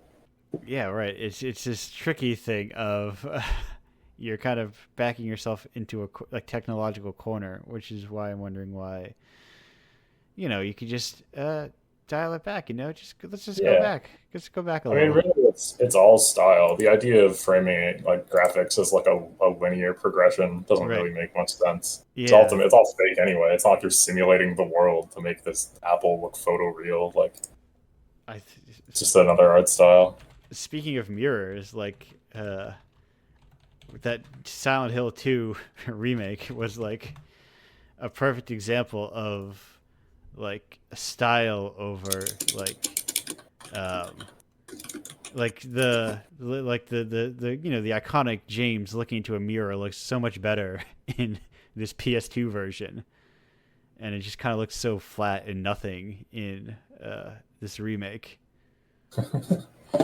Looking this up, I immediately I assume the mirror shot, although I don't know, like it's this gameplay, it looks really weird. Yeah, like there's something uncanny about the mirror in like the first one, where maybe it's because of like the difficulty or some of the problem of them just like maybe they are just creating 2 rooms and it kind of looks like it. Yeah, I mean that kind of gives you maybe the feeling that you get when you're like looking at a mirror in real life and you have like the Alice in Wonderland thought of, wow, it's like another room on the other side of the mirror, like what's around the corner in the mirror room. I guess Alice was the last thought, since that's sort of how that starts. Right, and it looks super cool. It's like it's like a great looking shot. Emulating the feeling versus emulating the physical lighting effect or whatever. So instead, they just kind of make a guy. It just looks like a guy's looking in a mirror, and it's supposed to be this very creepy shot of looks like another guy is looking back at him. Yeah, I feel like that comes into play a lot with lighting, and that like a lot of lighting now is technically more realistic, but it was sort of more dramatic. Right. When it was less realistic. Yeah, for sure. And it's also, there's always the element of like imagination from the player too to like make a scene believable. And sometimes when you do more of that believability for them, you get less invested in the concepts that you're looking at, I guess. Like, yeah. Because I've definitely been like, what's it called? I've been playing. I've mentioned on the show. I've been playing all of like I've been chronologically traveling through the FromSoft catalog. Hey, so what have you played from that? I'm assuming a bunch of Kingsfields. I missed the first Kingsfield because I got duped like the dumb American I am, and I was like Kingsfield 1. Classic. And so I missed Kingsfield 1, but otherwise I'm currently playing Evergrace, so I'm into the PS2 era. And but it is a name for this thing you're putting yourself through. A great time. I'm loving it. Oh my god, this looks so wild. There's so many games. I've played all the Dark Soulses and Sekiro and Elden Ring, but I haven't gone back at all to their back catalog. Yeah. I would have never thought they would make a game that looks like this. This is so like vibrant. Which one? Evergrace? Evergrace, yeah. I remember Lost Kingdoms for some reason. That's like a GameCube one, I think. Is that one Evergrace 2? Is that one Lost Kingdoms? Is it? Evergrace 2 has a different name in the US. No. Definitely looks similar. They were in their anime era. Yeah. No, because there is a Lost Kingdoms 2 as well. So no, Forever Kingdom. Oh, Lost Kingdoms is like cards. Yeah. So. It's a fascinating. Activision published Lost Kingdoms. Wow, and then they came all the way back for Sekiro. Yeah, but no, I had a similar Lost Kingdoms in Call of Duty. Yeah, right. I want this dragon. I want to call down a dragon when I get my kill streak. It's a card-based game where characters and battles are fought in real time, like Chain of Memories.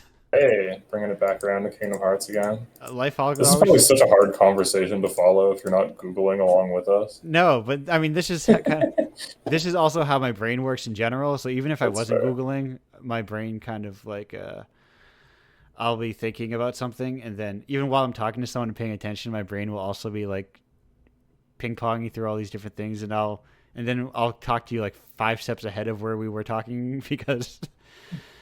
While we were talking, my brain's like, oh yeah, making these leaps and stops at these different stations. And you're like, how do we get there? I'm like, well, if you were having this conversation in your brain, like I was while I was having this conversation with you. Anyway, the point was, they look good. Yeah, they look great. A lot of those games look great still. And I think a better use of like, new graphics technology is just like, you don't have to use that towards realism. You can use that towards like surrealism or just like making a more expensive but stylized art style. Expensive in terms of like processing. Yeah, or just like or like having more objects. I don't know. Zero load times. PS1 game with 1 billion objects on screen now, and you couldn't do that on a PS1, and that's that has opportunities for different looking games. Oh my god! Like imagine like a really densely vegetated PS1 game. Like that's a thing that we can make now that we probably couldn't have made. Right. PS1. There are so many. That kind of stuff is interesting to me. There's all this space to just kind of do all sorts of stuff. I'm fucking getting real pissed off at this. 14 most terrible PlayStation launch titles from fucking gaming. Street Fighter the movie. Disrespect to Street Fighter the movie. Street Fighter the movie kicks Street Fighter the movie, the game? Yeah, that game kicks ass. Is it just like a Street Fighter game? No. Yes and no.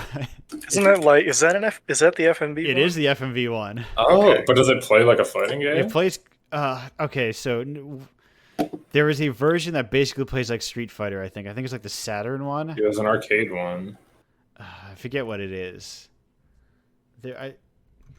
Anyway, this seems. Oh yeah, there's the movie arcade and the movie console and the interactive movie. Yeah, no, it's not that. I think there's 5 translations. At some point, you got to like a weird FMV game that plays like Street Fighter, if I remember correctly. Yeah, Street Fighter the movie for the consoles looks like Street Fighter, but with the live action guys doing the poses. Yeah, it's that's weird. So interesting. They should make a movie out of Street Fighter the game or the movie the game. I love fighting games also though. So yeah, what fighting games do you play right now? I'm not playing any now because I love playing them with friends. Fair, but I mean, okay, yeah. So you're not someone who's getting the new Street Fighter and playing it online or anything. No, but I am like living my best life as someone who like tracked down a copy of like finding the quote unquote what is the best version of Guilty Gear XX, or is it Guilty Gear XX Core or whatever? I have no idea. And someone who imported Melty Blood, I'm living because those are. I'm like, yeah, finally. So you've got the real Melty Blood.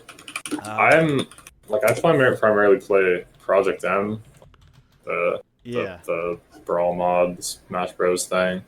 I think I imported. Was it Akdenza? I think I may have imported Akdenza. Anyway, so I only have adjacent knowledge of fighting games for the most part. I've played some Street Fighter and stuff. Yeah, but that's about it. I can't do it. I can't remember button combos. Yeah, I don't know button combos either, but now that I kind of get like the mix-ups that the actual gameplay is made out of, I can just like do those and then mash and attempt to do punishes, and that's at least fun. I don't actually need to remember the button combos. Right, and you just play a bunch of weird trash games with your friends, and then nobody knows how to play. Yeah, no, I'd love to check out a bunch of these like insane, obscure fighting games because. We gotta get some Jackie Chan money matches going. People always say that there's like a Sailor Moon game that's supposed to be really fun. Really broken. I think that's the Super Nintendo one that people talk about. Jackie Chan, Fist of Fury, Fist of Fire, Fist of Fury. It's so interesting because like a fighting game or like a kind of competitively oriented multiplayer game in general. If they don't get the population to keep playing them and keep improving their meta, they just sort of sit as these like wells of unknown gameplay that nobody's ever figured out. I can't remember if it's CEO or Frosty Faustings that has a mystery tournament. Yeah, that seems really cool. And I love there was one with construction vehicles. Anyway, fighting games, they're great. I love them. I love art games, but I also love fighting games. Fighting games can be art games. Yeah, there's nothing more artistic than you and a combatant in single combat. I'm a big fan of the idea that like making a game is like a collaboration between the person making the game and the person playing the game, because like what they play is the game that they play, and they have a lot of agency over what that actually means. They come up with their own rules. Yeah, they can figure out their own strategies and things. So I feel like fighting games are a pretty good, obvious example of that. Right. Card games also very good in terms of that kind of similar. You're almost making a game in the game. Like it's like in some cases, controllers were a big part of this growing up. Where we had a 1/6-button controller for the Genesis, which was the King controller, and I played Smash at a friend's house once, but they only had 3 N64 controllers and 1 racing stick. You played Smash 64 with a racing stick? Yeah, that's incredible. It's the one that has like the it's like a stick with like a wheel that you turn. It was the whole weird. Car. I could. N64 controllers are so weird. I like briefly had an N64 growing up, but I was kind of too young. I never got used to the weird shape of these. I must have played like GameCube stuff after that. Yeah, they're strange little things. But speaking of strange little things, what do you think about rock? What is your favorite type of rock? I've been thinking about this because you already asked the other people. Yes. I think I was going to say like quartz. Like I like quartz a lot. It's very common in Ontario. I went camping recently, and a lot of the rocks up in northern Ontario are nice white quartz or pink quartz. Okay. Oh my god, that's such a weird looking controller. Yeah, Looks like a TV remote. Imagine controlling Jigglypuff with that. And actually, I don't think that's the right one even. But it gives you so the analog, or like the analog stick, is like a wheel that's a different piece. Is that the idea? Okay, no, it is the right one because there's a trigger on the back. Yes, that is the right one. Funny fighting games work with the Steel Battalion controller. Yeah, I love. Anyway, I wish. What are you gonna do when you get the Steel Battalion? I've also played Steel Battalion. If you get a chance to play Steel Battalion, I love it. Okay. I've played it once, and this is a hell of a controller I'm looking at. Are you looking at Steel Battalion? I'm looking at the Steel Battalion controller. Oh, it kicks ass. I mean, if you're in the States, usually at the PAXs, the two PAXs will have Steel Battalion rooms where they have regular Steel Battalion games. I've always been curious because I was really in Armored Core. Yeah. Oh no, I am pumped. I think after Evergrace is Armored Core 2, and I am pumping my fist, ready to dive in because I played a lot of it. We can get into this in a second as we get our final. As we move on to our next. Yeah, sure. We start talking ACs, but now important question, John Lee. Do you have a favorite Toho character? I don't really know anything about Toho. I played whatever the one is that's like a Metroidvania, and you throw knives and stop Luna time. Knights, that's the only Toho. Yeah, that's the only Toho game I've ever played. That kicks ass. I love that game. The combat's really fun. I was getting really annoyed at like the level design in it. Oh, it's not. It's like not. So I never actually finished it. It's not a Metroidvania. Okay.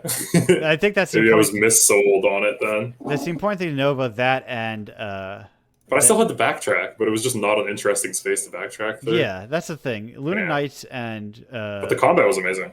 Team Ladybug's other Lodos War game, they're not really Metroidvanias, I don't think, but they're a lot of fun to play. Yeah. The Lodos War game is like Super Symphony like. So that's your favorite character then? Yeah, I was gonna say my favorite character is the time-stopping knives. I don't know what any of the characters are. The time-stopping knife maid. Sure.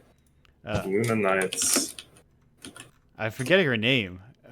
Knife Maid. That's pretty good. Yeah, it's not Knife Maid. I know it's not Knife Maid. It's something. I'm pissed because it's like. I'm sure there are more interesting. Sakuya. Yeah, it is. Sakuya. So.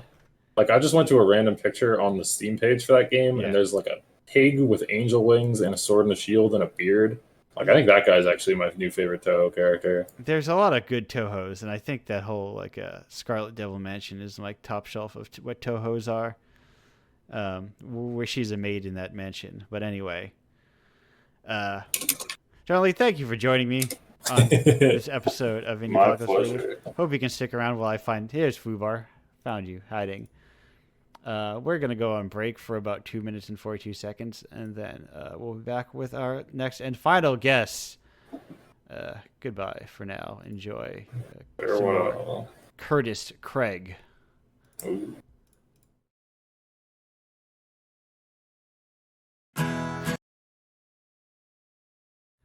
Hello and welcome back to Indiepocalypse Radio. That was the new Pornographers with Streets on Fire. Streets of Fire. I thought it was Streets of Fire, but I'm like, Streets of Fire is a movie, isn't it? Yes. Yes, and it got me confused. It's a great movie. I think that's a movie that I am surprised I have not seen. Now our next guest, who you may have heard doing some chime-ins earlier throughout the show, but never been introduced.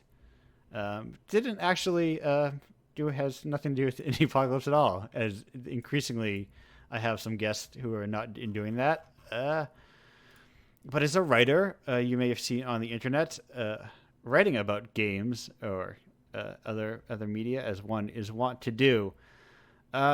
Stephen Scape. Stephen, how are you doing today? I'm here. Perfect. That's a great place to be. I mean,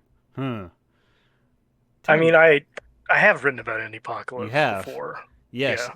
I saw once that you had like at least twice. Once I think you put in like a year-end list, or alluded to it in a year-end list. One of the two. I think I put it on the year-end list And among these other ones. You had written something recently about, I think for Unwinnable, about Apocryphana. Yes, right. Which yeah, is... okay. I did do that. You're right. Yeah, you did do that. I remember because people. I write a lot of stuff. Right. I guess I'll jumble it up in there sometimes. Right. That's the life of the freelance writer. Is you just keep writing nonstop. Yeah, it's life, all right. Right. I said I applied no adjectives to that life. Yeah. Simply said, it is what it is. What it is. Now, so I guess to modify the question, how did you hear about Indiepocalypse? Was it me emailing you about it about 30 times in a row? It might have been. I actually don't remember. I do remember that as I was doing a column for indie games, predominantly looking for stuff through itch, I would constantly see everything had been submitted to Indiepocalypse. Right, yeah, because it like coincidentally nothing I did, but it would get a lot of just like the indie game, like, you know, just a lot of good games come through there. Yeah, just up in the right corner where it says like it's been submitted to a game jam or whatever, Indiepocalypse would just keep popping up. And so I think that's how I became more aware of it, I should say. Right. But yeah, it sort of became difficult actually to, I think I, for a while, tried to find games that were not featured in Indiepocalypse just because I didn't want to feel like I was like opening up Indiepocalypse and being like, okay, here's what I'm going to write about. I felt like I wanted to justify being paid to find things. Yeah, no, I suppose. That was my dream. That was like, hey, look, I'm making this little thing that I do all your work for you. Then you just write about these games. Yeah. So it's nice. It's nice that there was at least one person who was conscious of that idea and actually trying to avoid doing that. But yeah, I mean, in retrospect, I think that was maybe kind of silly of me to do, just because any amount of coverage that a game gets is going to be helpful, even if it's included in something else. So I probably should have just gone ahead and done it, but I do appreciate that whole the one step further. Go no somebody, because I do get myself caught up in that kind of mentality too, of like when I invite games to the zines once a month, when I find time and remember to do that, I specifically try to find people who haven't heard of it, you know. Yeah, and it kind of became a self-fulfilling thing just because I would find some developers who would be in Indiepocalypse, and like you, I would sort of just follow them on itch in order to just get stuff recommended to me, essentially, and they would be playing stuff in Indiepocalypse and rating them. So eventually it just became kind of inescapable, I think. Yeah, it's a weird thing to like that it shows that both like games are kind of like, they're smaller than you think they are, but they're also huge because there's constantly like all these connections that I don't realize between people who have been in different issues. But then also I've done 43 issues, 430 developers with no repeats yet. That was actually the hardest thing I think about doing my column, was not to do repeats, just because when somebody puts out one thing that is cool and that you like, typically they will come up with something else as well. Yeah, especially when you're in that like that itch indie space where a lot of people are, they make a lot of games generally. It's not like I like this indie studios game, I'll see their next game in 5 years.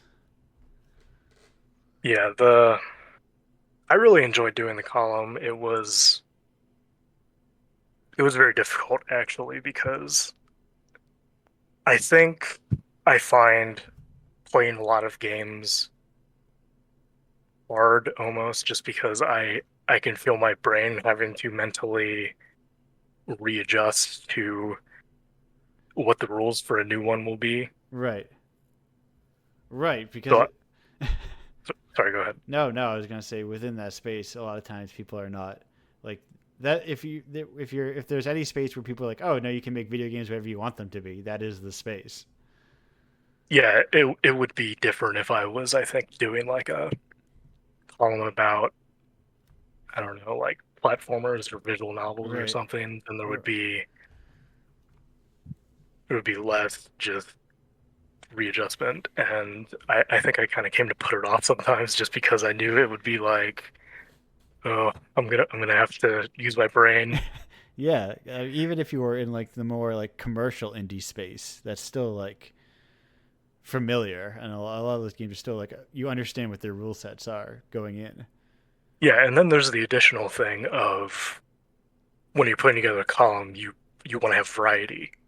Right. So you're actually trying to find things that are different from one another as well. You're right. You can't be like, okay, I want to take a month off and I'm going to do some. I'm just going to do some platformers. I understand what's going on.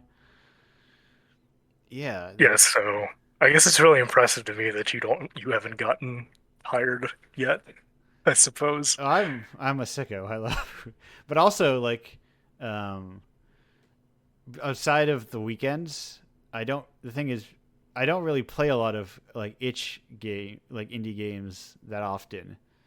Outside of what I get for Indiepocalypse. Okay. It's kind of like, it's like a balancing thing where I'm not exclusively playing like most of the time during the week or during my downtime during the week. I'm like watching a movie or reading something. And the most of the game playing I've been doing, as I alluded earlier, is just playing FromSoft games chronologically. Okay, yeah, because I would also have to try to stay current with the current video gaming trends and whatnot. So yeah, I guess that definitely doesn't help. No, I have them conveniently delivered to me every month. But there is a part of my brain where it's like, also like I need to be. It's hard to sometimes turn off the Indiepocalypse part of my brain. It's like, oh, if I really like him, I should think about contact this developer. I should think about this and that, or I'm too thinking about that in that lens. Yeah, I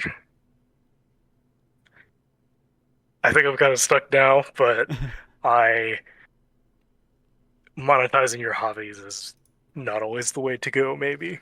No, right. It's like a trap sometimes, and I want to play more. Like after I finish I'm also weird about like my. I don't put physical things away that I buy until I have like read or watched them. So do you have just like a pile somewhere of your stuff we got to get to? And once I finish my pile, and then I was like, now I can stream things, and maybe I'll play more games, and then I'll like play, because there are like games that are like plenty of games that I have not played. There's like, oh, I really want to play this game. I really want to play. What's it called? Is that called Mushroom Musume? Something to that effect. Oh, I spelled it wrong. That's why. I've been like, oh, that game looks like it is Mushroom Musume. Mushroom Daughter, of course. I'm like, it looks right up my alley, and I'm like, but it's like, it's been right up my alley for, I don't know, a year, 2 years, however long it's been around. Oh, actually, I think I was going to look at this one before it looks cool. Before my position was eliminated. Right. Which is the case of a lot of people. That feels like increasingly an expected part of your field. Yeah, unfortunately, it's not great out there right now. I don't know if it's going to bounce back, honestly, and even just within it feels weird to call it journalism just because I never really think of myself as a journalist, but like within journalism in general, I suppose games have it pretty bad Yeah. by comparison. A friend and I were talking, and part of the idea, we were wondering if part of it is just that like it does feel like it's hitting all art, like arts writing right now, it's getting overtaken by like fandom, is becoming like the primary outlet for a lot of it. Yeah, there's that, and a lot of it is also just corporate garbage. Which is like some of the places that have gotten shut down will tell you that they were doing well, and then the axe kind of just came down out of nowhere for some reason or another. Right, this vertical wasn't performing well enough, or they're like, oh, it'll do just fine if we never make anything else more for it, or something like that. Or we need to have layoffs because it'll make the shareholders feel better. Yeah, right. I need a little extra bonus. Where am I going to get this money from? Well, we don't need these people writing about video games. Tetris, what are those things? We don't need them. Yeah. And it's crazy because it's just like, this is a thing that is increasingly visible in the mainstream, and to just not have dedicated coverage of that and sort of just rely on, here's this person who does this other job, who also happens to play video games, maybe they can write about the new Zelda or whatever. That it's pretty grim out there, I suppose, not to bring things down too much. No, listen, as I did last week, and I was like, now that Games Press has Indiepocalypse in the rear view, and I can I got very neurotic of like, well, I can't invite games writers on this show because that's cheating. That's cheating. Because it would sort of to endear them to me outside of the work itself. Yeah, I can understand that. I feel like that's probably how I would have come at it too. Right. But even though you sort of want to feel like you're succeeding on some whatever merits you've created for yourself. Right. As if other developers aren't doing that constantly. Yeah. As if there's like a what is it game industry something group. It's a meetup thing, and I think that's full of press and developers or whatever. But I have to succeed on merit, or some arbitrary thing. But the point was, I expect a lot of bleakness as I invite more as I widen the umbrella, and people be like, "Oh yeah, everything's bad." Yeah, right. They don't. They don't pay you any money to write about games. They pay you $50 to write a 3,000-word essay about Zelda. Also, it needs to be done 2 days ago. And and it's increasingly it's. I don't know if this is just because I've also done a lot of film and TV writing. Yeah. Just because I found those a little more supportive, I suppose, but I don't know if this is just because I've been paying more attention to games lately, but it feels like the things that do get reviewed or covered is almost shrinking. Yeah, right, because you need to like, it's what does, those numbers that those execs love, or claim that they love at least, those don't come from random indie games on itch. Yeah, and even like larger games, like right.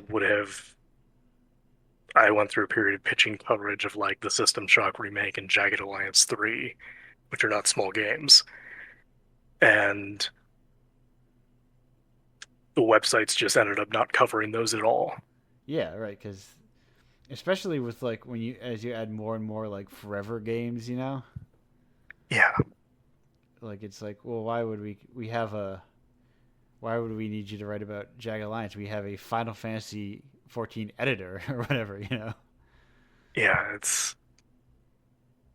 I feel like it's getting rougher for indie coverage. Yeah, in that regard. You have to like, you're not going to be the person who's like, well, I'll just do this thing. I mean, you have to kind of. It feels like increasingly you have to just kind of do it as a side gig. When it's like clearly like, oh, this is not the thing that pays the bills, but I've got to. If someone's doing it, I guess it's how I got to do it. Yeah, you have to sort of weigh what you think is important and what's going to get you paid. Right, and be like, I mentioned this a lot. The show is like it's difficult to be like tell someone, "Oh, your work will pay off in 10 years." Oh, what about the food I want to eat now? Yeah, and especially if there's also not a guarantee that it will pay off in 10 years. Right.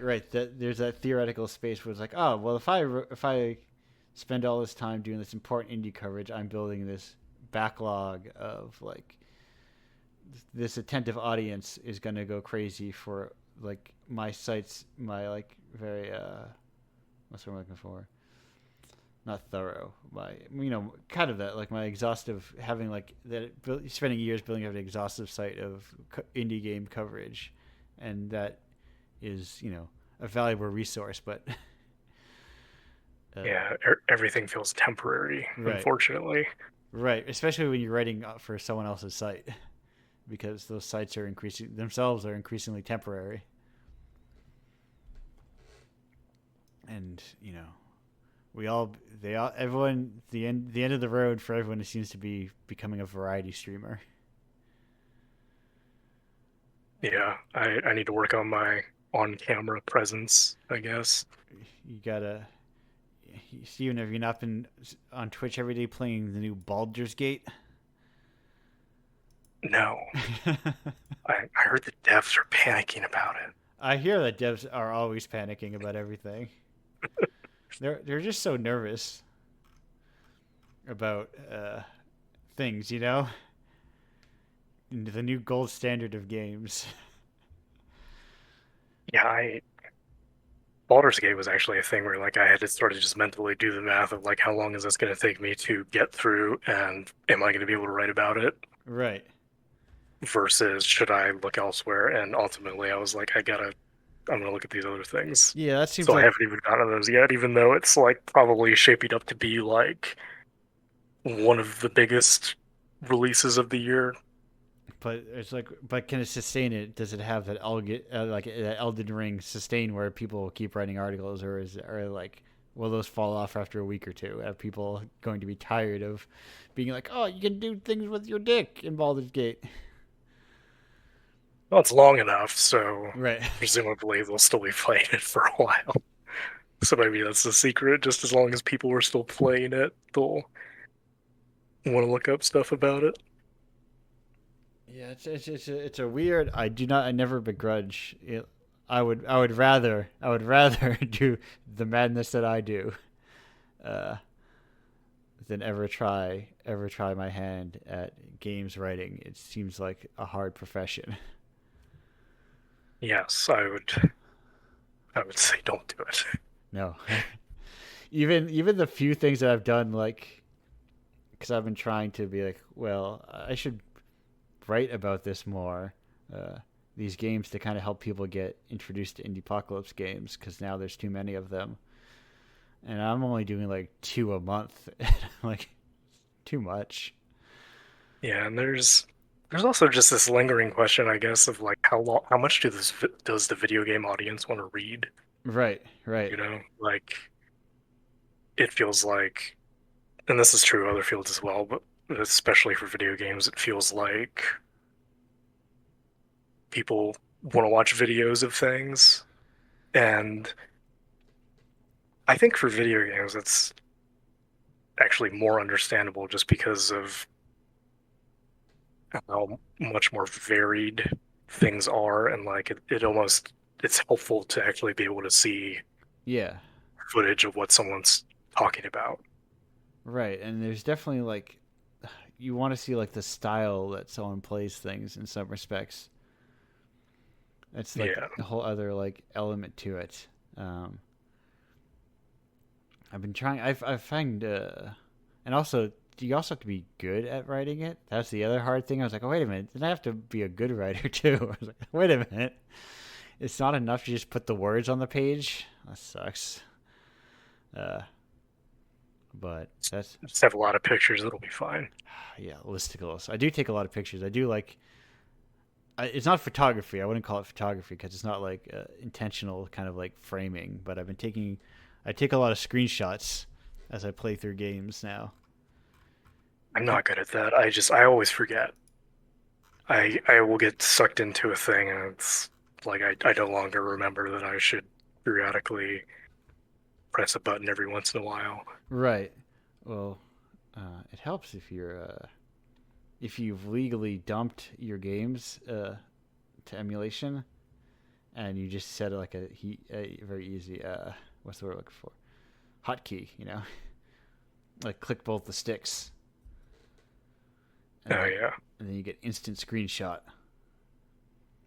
Yeah, I mean, I don't know. Even then, like I'll play games on Steam, and I've got a shortcut on like the little plus on the number pad. Even that's just totally left behind, and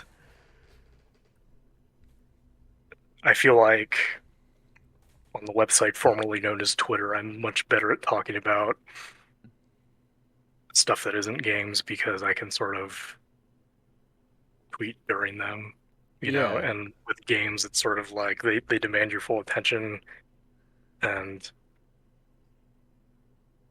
it's more difficult, I guess. Yeah, right. It's like a weirder thing where, and I've been in general kind of separating myself. Like I've been just by watching things on TV. I'm like I can't screenshot these things anymore, so I have to I can't do anything. Like I guess I just have to watch it. I see people do that though, and I'm like, what do you have everything hooked up to your computer? What's going on here? Right. I don't know. But no, I get by with just crappy cell phone pictures from a distance that have my dusty table at the bottom of them or whatever. Oh no, I'm particular. If I want to make a GIF of something, it's got to be high quality. I need 1080p. But that all said. Oh no! I accidentally hovered over something. It was suggesting I do activities with you. Oh no! Got scared by Discord for a moment. What? There's this little rocket ship. Sorry. Oh, okay, that thing. Right. I accidentally hit it. I did mouse over that, and it looked frightening. Yeah, I got something popped up, and it's like, you want to hang out? I was like, no, I don't want every service to become my life. I just want to post on something and then leave. You don't want to do a putt party? No, I want to post and leave. That's my life, is posting and leaving.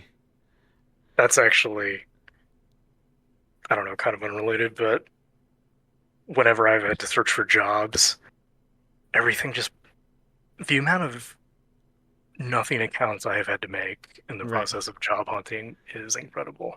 Yeah, right. Like I had this similar experience last year when I was also looking for jobs, and I was like, so many of them want you to make an account on their website, and like I think I signed up for like multiple government sites, and like I would at least think the government would have one singular login. Yeah, you would think. But no, all these different .govs have their own, like each different department has their own different like little login guy, and it's a real pain.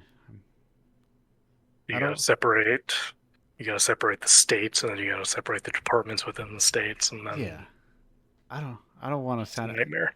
I'm sick of signing up. I don't want to sign up for accounts for things anymore unless they're giving me free sandwiches or whatever. Unless it's for Indiepocalypse. Yes, unless it is for Indiepocalypse, which does not give you free sandwiches, unfortunately, on your birthday. If you tell me your birthday, you do not get a free issue of Indiepocalypse on your birthday. I don't want to know your birthday because I will not wish you one. You could send them. You could email them a little picture of a Burger King crown or whatever. Yeah, Burger King. They can print it out. I do. Listen, Andrew's hack for you. This is my internet hot tip. So many fast food places, they all have accounts now, and they'll give you free stuff on your birthday. So if you just tell them different birthdays, you can organize a lot of free meals. Or if you want to have a really special week, you can just give them your real birthday and have a real special birthday week full of free food. If you tell me your real birthday, you get that surprise of like, oh, hey. I get some free... I got free Buffalo Wild Wings today. I forgot I said August 5th was my birthday. When is your birthday? None of your damn business. Okay, fine. That came off ruder than I wanted it to be. It's okay. I got a little too playful, but no. I like a mystique of privacy. When people talk about their birthdays and their kids and stuff on shows, I'm like, that's too much. Nobody needs to know anything about me, except I'm from New England. I guess for me, see, my birthday, to get personal for a moment. Yes. Okay. Well, this is a safe space to invade my privacy. To get very personal here, I'm gonna. Yeah, my birthday is on Halloween, and so it's almost like. It's not something I think of as like special or my day because it's definitely this other thing to everybody else. Yes, so. Right. It's kind of like maybe you get a special version of you get like special Halloween birthdays maybe, but it's kind of its own thing. But speaking of its own thing and how we know, what if there's a study about like the psychological ramifications of having your birthday on a holiday? Yeah, there probably is, and it's probably that you either... I don't know what it is. I'm trying to think of like what would be the version. Like maybe you really love it, maybe you Worst really... possible thing, turn into a games writer. Right. I look at all the games writers, and it's like I'm at like the second act of a thriller, and I realize that all the games writers have their birthdays on holidays. And I'm like, I don't know what the third act of this thriller is. But it's probably not too exciting. You're like, oh, they're all freelancers. The secret is that Vice and Fandom and Vox Media and whatever it is, they all just have too much money. And you got to do something about it. But anyway, what's your favorite type of rock? I don't know. Rock Hudson? Perfect. Yes, thank you. Acceptable answer to the question. Rock Hudson, is he in I'm going to say Corto Maltese, but obviously no actors are in Corto Maltese. Is he in the Maltese Falcon? I don't think so. He seems like the kind of guy who might be. But maybe I'm just thinking because he's older. Are you thinking Humphrey Bogart? I am. Okay. I'm kind of lumping those because I was like lumping those guys in the same kind of space, you know. Oh no, Rock Hudson's a heartthrob. He's like a hot guy. I mean, anybody can be a heartthrob if you commit enough. Yeah. Remember that, folks. Anyone can be a heartthrob if you commit hard enough. But it's like he's got a mustache. I don't know about this mustache version. Yeah, we were talking about how what's his face? Donald Sutherland was like a heartthrob at some point. Yeah, you ever like look at young Christopher Plummer and it's like you're used to seeing him as not a hot young guy. Yeah, but they're also like not hot guys in the way that we think of Hollywood hot guys nowadays. Like there was like I complain about this a lot. Everybody just looks too much like a Chris. Yeah, I guess that's one way to put it. Yeah, they just. Yeah. I can't put it in words, but they just look so boring. Right. Yeah, no, it's, actresses everywhere were cursed when they discovered the haircut, So now, how many actresses now all have the haircut? Because that's the haircut that people want because it resets easily, I think, is the idea behind it. You know what I'm talking about? I don't. There's like a specific kind of shoulder length wavy haircut that someone's like, why do so many actresses have this haircut? And I think it was like someone's like, there's something about like it resets well or something or whatever it was. I forget how to describe it. There was like an article about it, if I believe. But anyway, follow-up question related. Do you have a favorite Toho character? I still am not really sure what that is after listening to all the other answers. It's a bunch of girls and they shoot each other. Some of them are shrine maidens, some of them are yokai. Bullet hells. Danmaku, as they say. But that also the music is very good. Okay. It's the is this a new question, or has this been like a thing you've been asking for years? I think I've been asking this for over a year at this point. Someone was asking people, Soul and Mochi. Soul was asking about rocks. Mochi was asking about Toho for a very long time. They've since stopped submitting the questions, but I've gotten used to asking them, and I'm curious. Okay. But yeah. Yeah, no idea. Good, but that's also an acceptable answer to that question. It's why my favorite one is all of them. I can't choose. That's such a hard choice. Well, I'm gonna. Anyway, we're going to one final break, and we'll be back with the group after this. After 1 minute and 41 seconds, approximately. Stephen, thank you for being here. Beer with Deluxe. A little more low tempo track this time of course, my personal Screaming Female Summer, in which I just listened to a lot of them.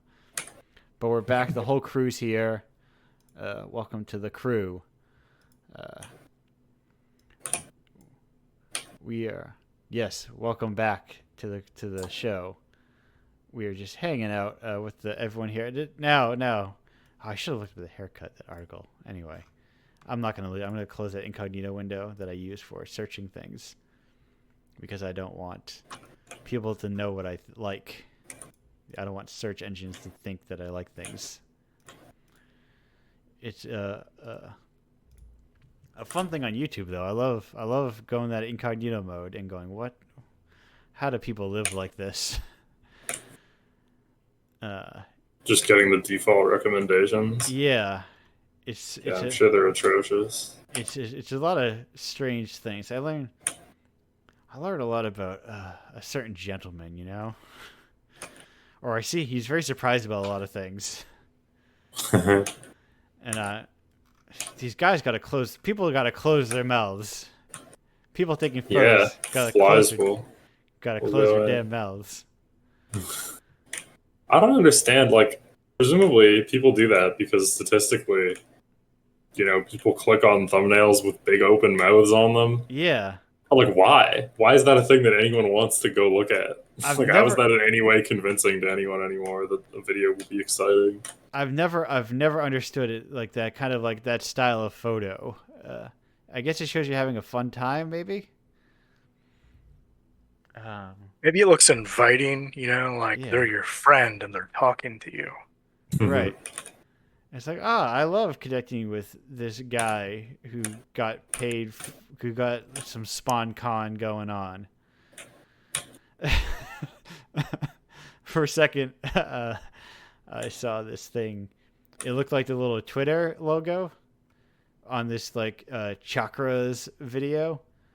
And I thought for a second that it was like, there's your stereotypical chakras pose. And I thought it was like a bunch of different social media icons.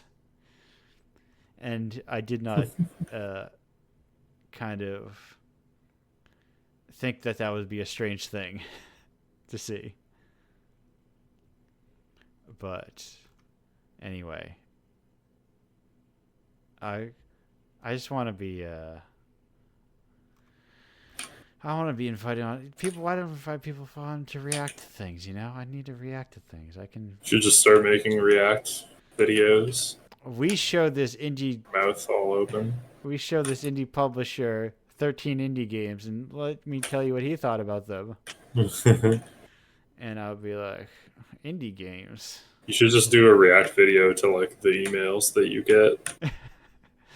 Maybe every Indiepocalypse cover from now on should have just have your face on it. People have asked before. Like people have asked before, does Indiepocalypse have a logo? And I'm like, no. I don't like it. I'm like very brand diverse, you know. Besides having a consistent name. Well, I think your brand is that brand diversion, which maybe upsetting news to hear, but right. I feel like it's. I'll take that in itself is effective as a brand. I'll take it as a brand the fact that every cover of every issue is like a completely different art style. It's cool.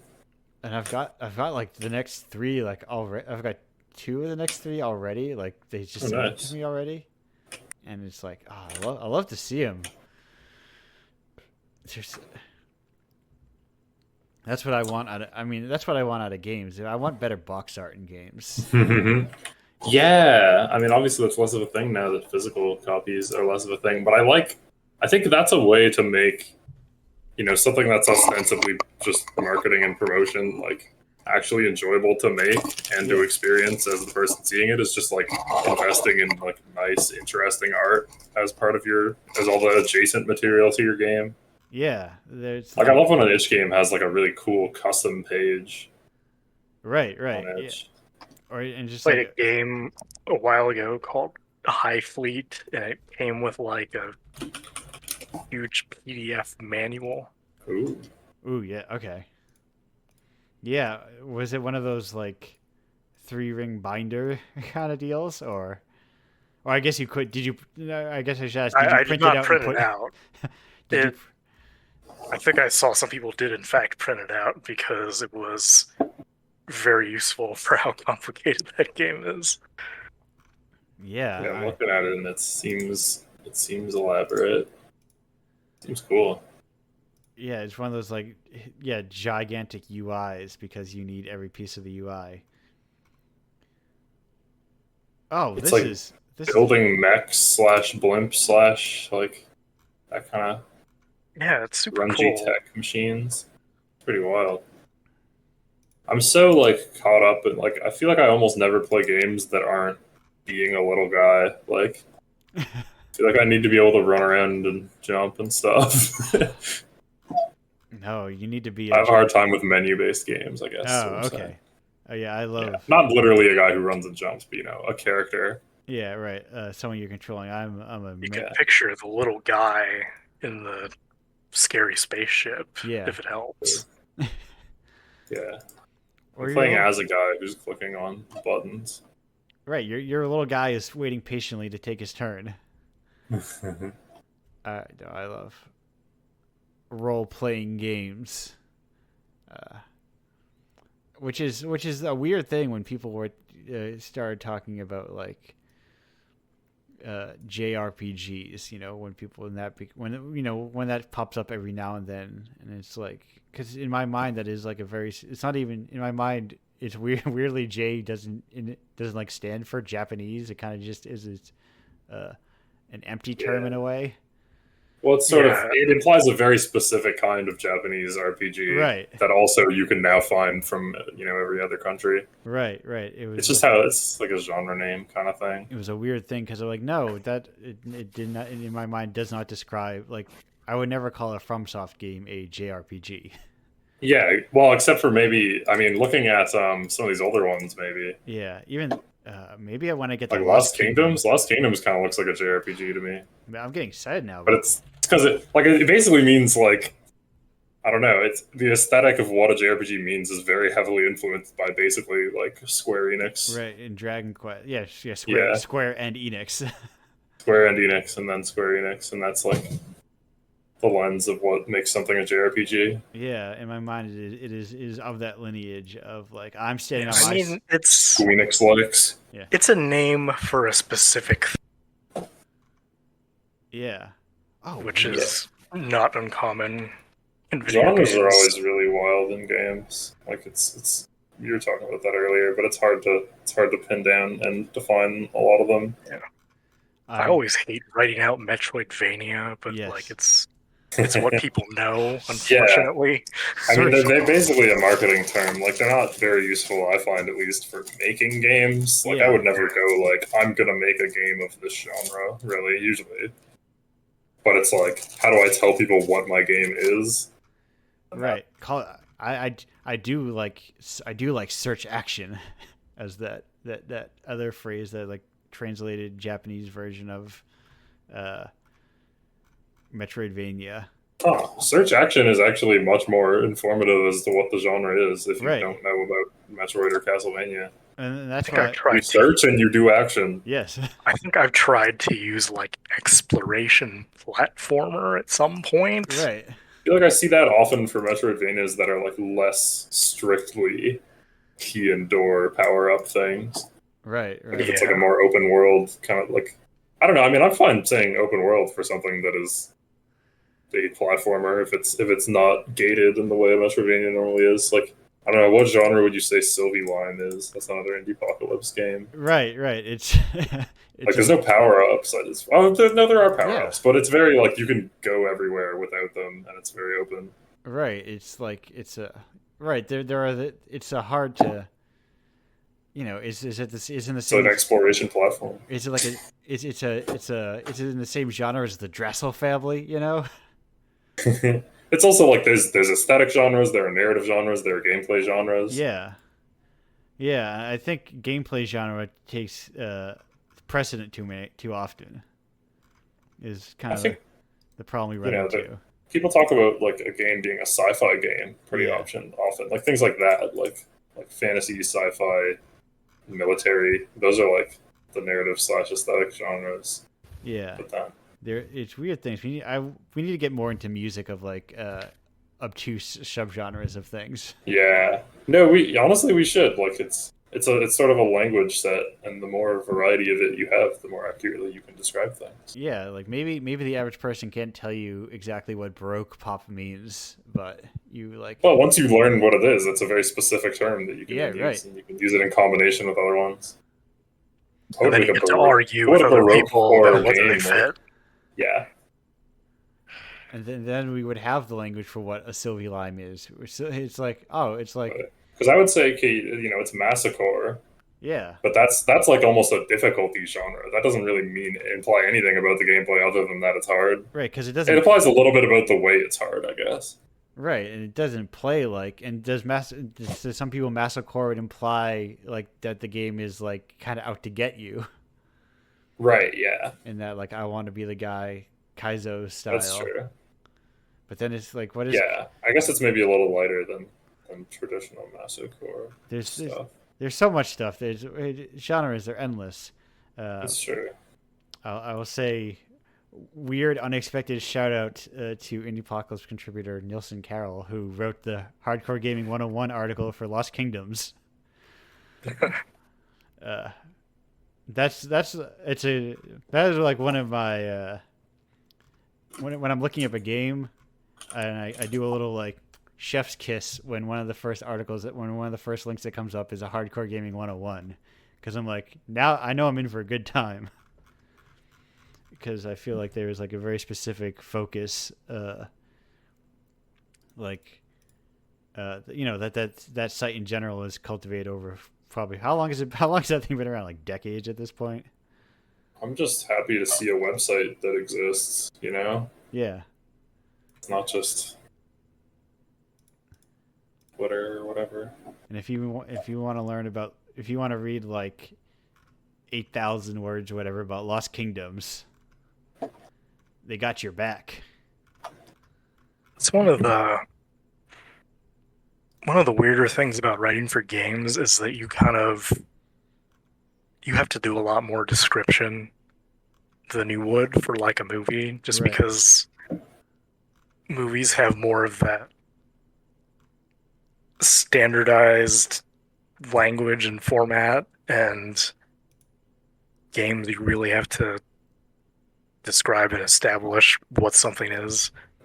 Definitely in game development too. Like we really don't have standards for things, for terms, for processes. Like you just say it's like this other thing. It's, you know, people will be like, "Oh, we're doing this strategy. We're doing this using this design concept," and it's like we didn't all go to school and learn the same book of design concepts. Like everybody has such different like backgrounds and interpretations of things. Yeah, there's no standards, which I kind of like. You don't drop ludonarrative dissonance in the conversation a lot. That's the gold standard of games writing. To create your own ludonarrative dissonance, like, oh, it's weird how this guy does different things at different times, almost as if I, the player, am an active participant in the art. Mm-hmm. April. Yeah, that's the beauty, is you can put your own ludonarrative dissonance into a game. It's really up to you. If your guy didn't act the way you wanted the guy to act, that's kind of on you. Skill issue. Like, I'm sure it's not in the intention of the design that when we were younger we turned Halo 2 into a racing game and set up our own courses. Sir Chief would never do this. No, but but that's the thing. You can I'll just make my own. I can make my own game. House rules, I think, are really important to my understanding of what a game even is. Right. It's always a two-way street. It's kind of like the. It's a nice little thing that game. I mean, movies have it in some. There was those few exceptions like The Room, or Rocky Horror that are kind of gamified, or there's a clear house rules, audience participation, but no, movies and books and things can be games too. Everything is it's just humans. We love to hang out with each other. Play. Humans like playing and making up rules and breaking rules, and pretty much the vibe. Even not humans. Sometimes I think about how like lions play. Right. They'll do play hunting and play fighting and stuff. Yeah, it's a very natural thing to tend. And I've been saying it. Humans, we're just overly complicated animals, Yeah. You're like, what if a squirrel got two in his head about things, they might from time to time, and just start overthinking everything. Am I leaving enough acorns for everybody else? Right. It's like, what if there weren't enough acorns? What if I took all the acorns and you had to give me leaves in exchange for some of these acorns? Oh no! Even though there are plenty available on the ground. But anyway, Coral gone wrong. But rival schools united by. No, I'm sorry. My side thing is I was looking through these. I was looking to see how old Hardcore Gaming 101 is. And 2004 is, I think, the earliest. Wow, almost 20 years. Yeah, and they were, in 2006. I think that kind of thing. This is what I talk about when I say, spend 10 years and hopefully it'll pay off in 10 years. They've stuck at it for a very long time, and they do have nice books. I think they have crowdfunding books that I think regularly meet their goals and stuff. Is it generally retro games that they cover? Kind of, but I think they do cover some. I would. The thing is, I would hesitate to call it a retro game site.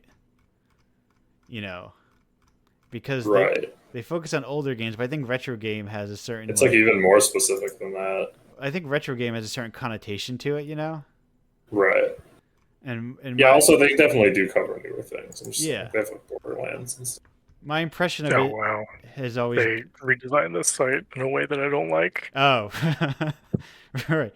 Kind of made it more it was very old internet. I guess I more mean that they're not just covering the big new games that they come out. They're specifically seeking out games from whatever time period and Right. investigating them. That's pretty interesting. They used to have like a bounty board. I don't know if they still do. Ooh. It used to be like, we need someone to write about Sheeran the Wanderer, you know? Wow. I would do that if there's a bounty board. I don't know if they still have it, though. But I've like thought about trying to do more games writing, although, you know, everything that you've just Don't do it. you've been saying no, don't. Yeah. I mean, if you're okay doing it for yourself, yeah, it's totally fine. You know, but I've been trying... if you're trying to get paid for it and make a living at it, please run far away. Right. Like I've been wanting to write up, like, do small write-ups of those FromSoft games as I play them, and I wrote my first one, so I'm getting closer to actually doing it. But like this idea of just like, I like the idea of just like writing a little bit, you know, just like writing thoughts or like writing journal entries, not to be. It doesn't have to be like a fully. I think that's part of the internet, is it kind of like makes you think that you have to be like the fully perfect researched, like the thing that everybody shares around, you know. I think it can kind of trap you in that mindset when you can just be like, oh, I can just write a thing for myself and maybe a couple other people, and not everybody has to read it. But what if you could fit it into 140 characters all on one website where other people are? I could do that. What if that website didn't even have a name? It was just a letter. Because it was super cool. The button you press, you go to that website. I'm thinking about games now. I was thinking about a video like, The Last Blade. Anyway, that's my. I mean, if you were around for the early era of Indiepocalypse, there was a time where I was hosting some of Kurt Kalada's writing in hardcore gaming 101 writing in Indiepocalypse. Is that the thing where it was like a bad game review kind of thing? No, that was Cassie. That's the Bad Game Hall of Fame, which is a different website that's been around for a very long time. Also, the Bad Game Hall of Fame is also good. I'd recommend Bad Game Hall of Fame as well. No, but that is like an appreciation for, trash. Yeah. I'm a true lover of trash. And bad games, because I think there's all sorts of cool stuff you can get from them. Yeah, I mean, things that are bad, being fun or whatever, might be good at something else, or just have like ideas in them that nobody else would have ever done. Yeah, there is. It goes back to, I love when people make choices. Exactly. And like specific. Your Neil Breens of the world are making a lot of choices. Sometimes it helps to just go back to a thing after the context of its release has sort of gone away a little bit, and you're not looking at it as like, here's this 800th PS2 action game or whatever, and it's something you've sought out, and it makes you look at it a little differently than maybe a reviewer would have at the time. Yeah, because a lot of those,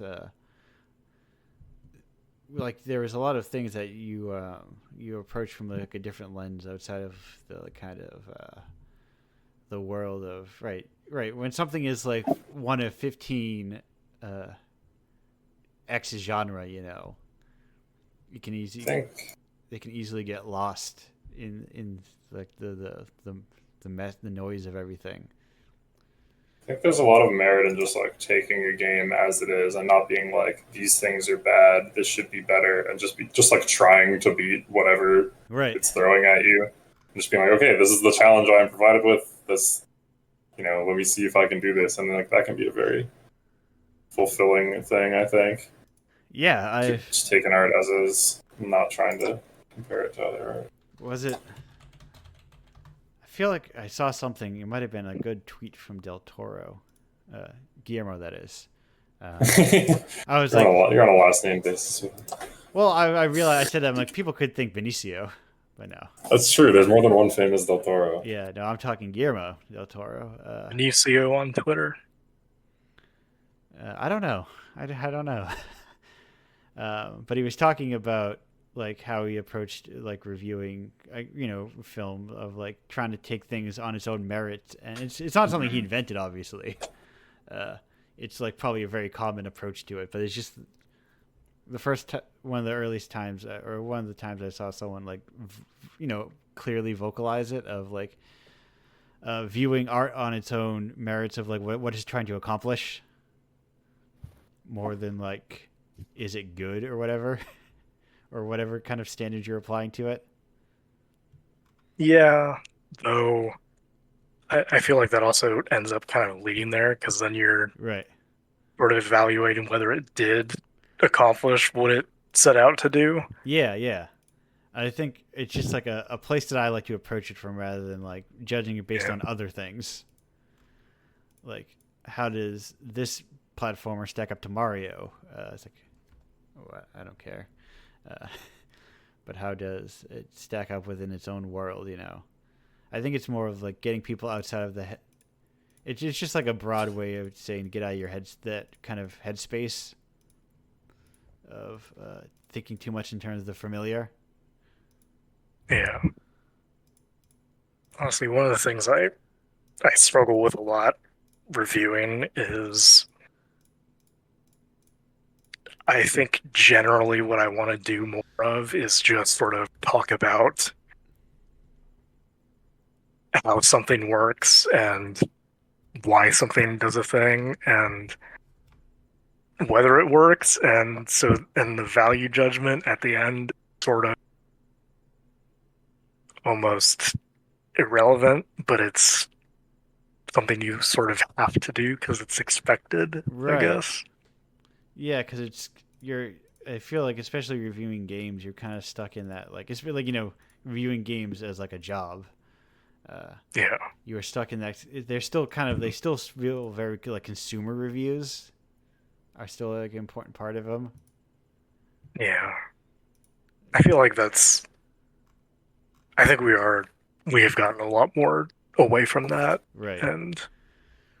But yeah, there is still that element to it, and everybody just looks at things in terms of how they feed into a score on Metacritic. Right. Yes.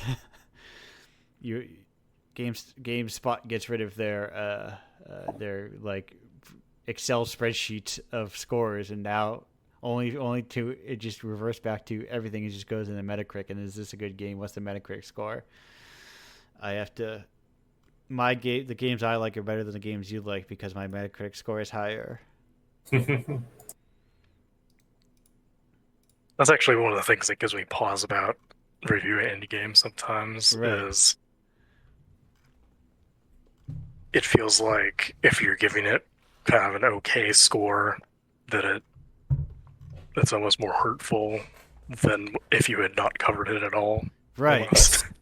Potentially. I mean, like, the coverage on itself without the score is beneficial, I think, to an indie game. But then, yeah, if they need their numbers to be good, it's like people who like leave well thought out negative reviews on Steam of a game they like, and they really write up all this stuff, and it's like, yeah, that's just because of like the way the algorithm in the shop works. It's like you've really legitimately harmed this game, or like a joke negative review, right?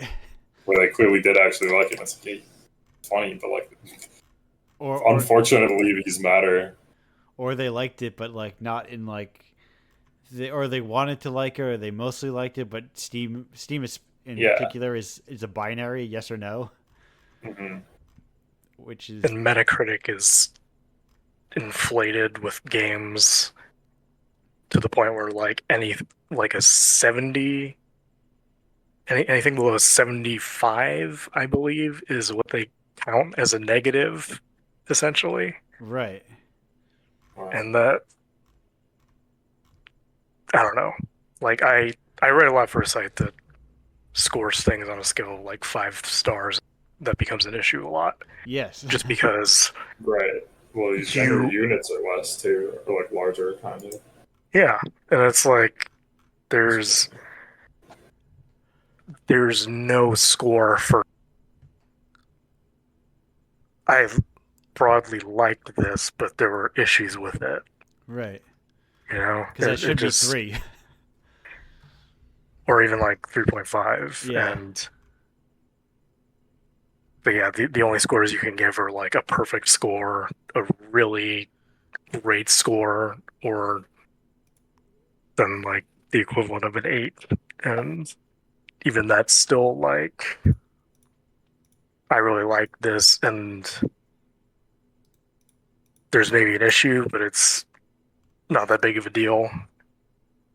And I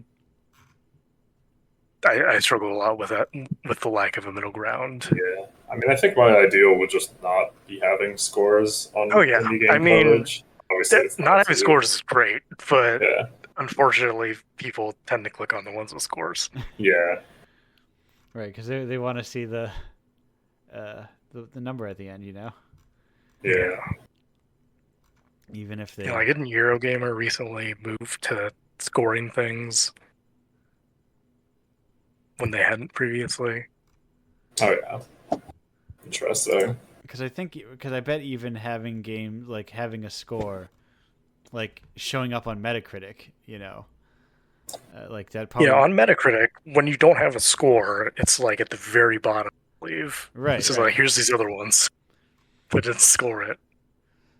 So if, like, they want people to, like, you know, like, oh, if I have a score on Metacritic, people might click through to Eurogamer to read the full review, theoretically. Yeah. But who knows? I'm kind of also personally someone who like prefers playing things pretty blind and like watching things pretty blind. Yeah.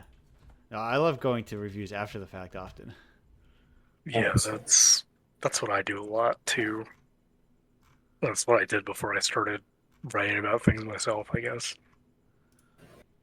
I even like, you know, negative reviews of things that I like, because I like good, well-written ones. You're like, oh yeah, I get why they say that, you know. But even if I have a different takeaway, it's a nice little thing to read.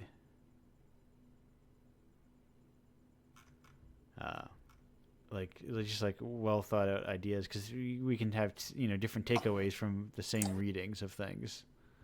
It's almost as if art is subjective. Yeah. But speaking of all that stuff,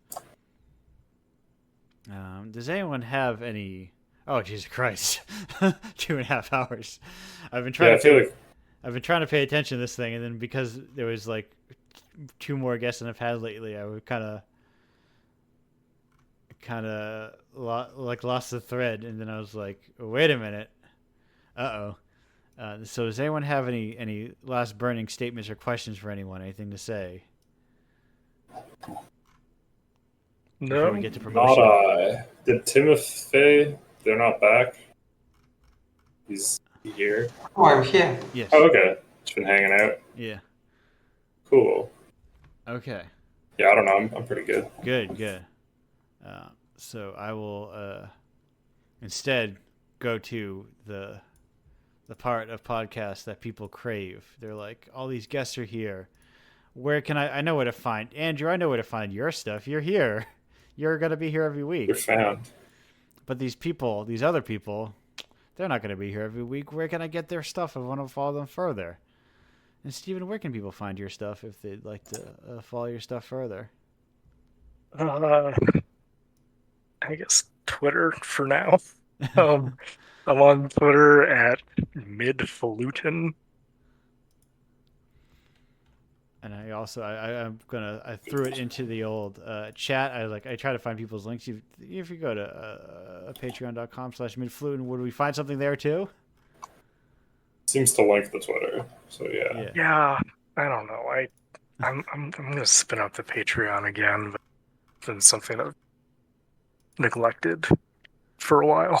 Right. It's it's a hard thing. It's a whole Yes. Do you think that's our stuff?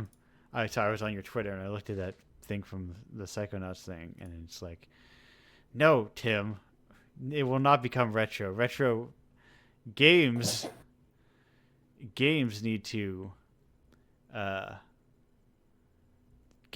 kill retro as a term. Yeah, I mean, it's only going to make less and less sense. We're going to have to start coming up with periods like visual art has. Yeah, we just need to just get rid of it. Now I'm looking at this high school horror list, and I'm just looking at your Twitter media, and I'm like, Suspiria. What a... Anyway, no movies. Enough movies. Enough of me just looking at lists of movies and going, I should watch some of these movies.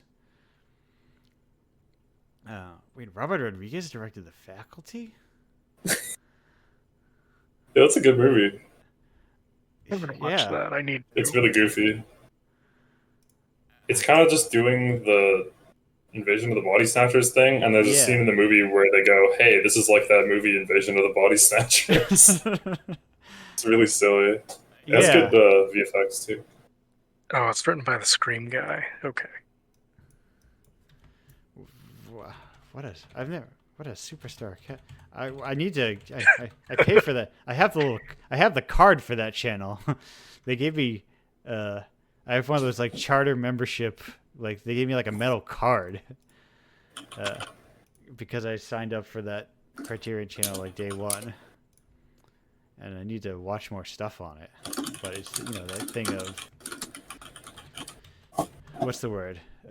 Physical stuff, and it lives in the digital space. So I'm like, why should I watch this thing that lives in the internet when I could watch stuff that's lying around my house? You could always buy The Faculty and lay it around somewhere in your house. I could buy The Faculty and lay it around somewhere in my house. The Faculty seems like a thing. So okay, I could probably go online, get The Faculty for like $10 on Amazon. That's what we need. That's what we need for. That's why I said we need a DVD player for games. There should be no reason why I can't buy like a super cheap version of. Yeah, look at this. $12 for a Blu-ray of that. I should be able to buy, I should be able to pay $12 for a USB stick that has Crystallis on it, and I plug it in, and then I plug it into my multi-purpose emulator box thing. Yeah. And it just works. Like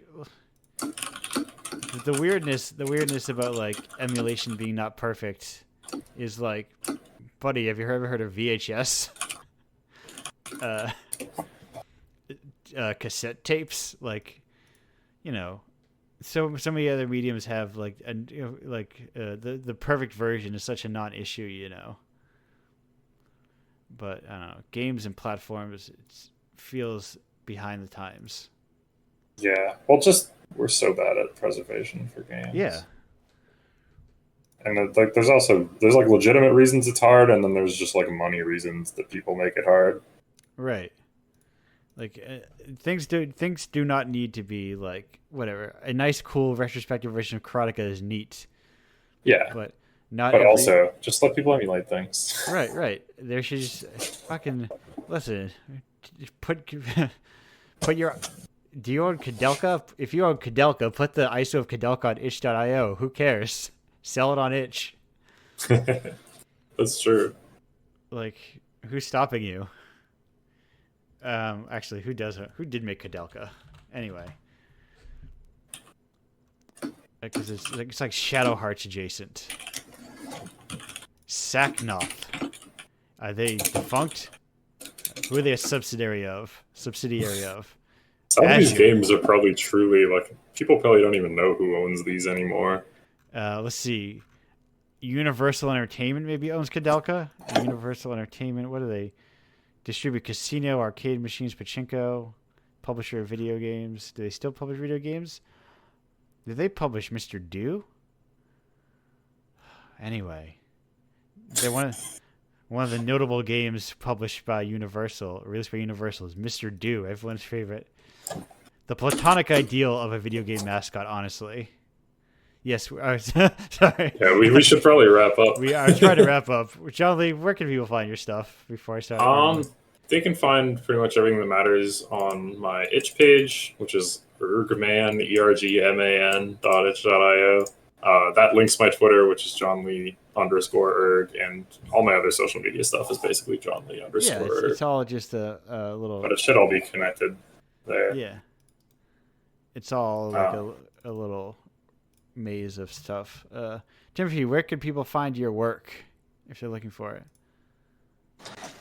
You can find me on Twitter at FedesArmis or on itch.io at fedesarmis.itch.io. Perfect. For my part, you go to indiepocalypse.com and you buy Indiepocalypse. Do it. Buy enough time, and these people here, we've got 2 testimonials of people who are receivers. Okay, the closest thing I have to a brand is I like referring to the Indiepocalypse $6 promise. Because non-binary, oh god, I'm forgetting their name because I'm so used to seeing people's Twitter names, but they had posted, like, I like Indiepocalypse because I think it's cool, and sometimes Andrew sends you $6 through PayPal. Yeah, that's great. And then I send you $6 through Patreon. Yeah, it's a beautiful cycle. It's a beautiful circle. Like I think it was the Catabytes who said indie games is just trading the same $5 back and forth forever. People have been saying that about indie scenes in general, probably before the Catabytes. I think that's just where the last time I saw like someone took a screenshot of it was on a forum. Yeah. But nice. I think that sentiment has existed before video games even existed. It's weird. The Catamites did like a review of And Other Stories. I don't know them at all, but that happened to occur for some reason. People are interesting. I'm a big fan of his games. So. Active within the indie space. So am I. Yeah. I remember, I think Space Funeral thing still exists within my giant. I have like this decades-old folder of indie games. Because I've been this shit for a long time. In the trenches. Yeah. All right. I've been in the indie game trenches since I was a middle schooler playing games on Newgrounds, But that said, go there, buy Indiepocalypse. Speaking of, if you want to join Indiepocalypse, you can go to indiepocalypse.com/submit. It's where you submit your games. Go to indiepocalypse.com/Patreon. For $5, if you want to get just the commission games, I stand by. They're always really good. What a deal! If you're like one of the most recent games, Give Up or Never. I'm used to be very good at memorizing every single name of every single game in Itch, in Indiepocalypse, but sometimes I think it's just Give Up, right? Give Me Up. I knew I was missing a word in there somewhere. Give Me Up recently was covered in an Italian communist periodical. Ooh. By a friend of the show, Matteo. Had written up, has a game column there, wrote Give Me Up in there by Blueberry Soft.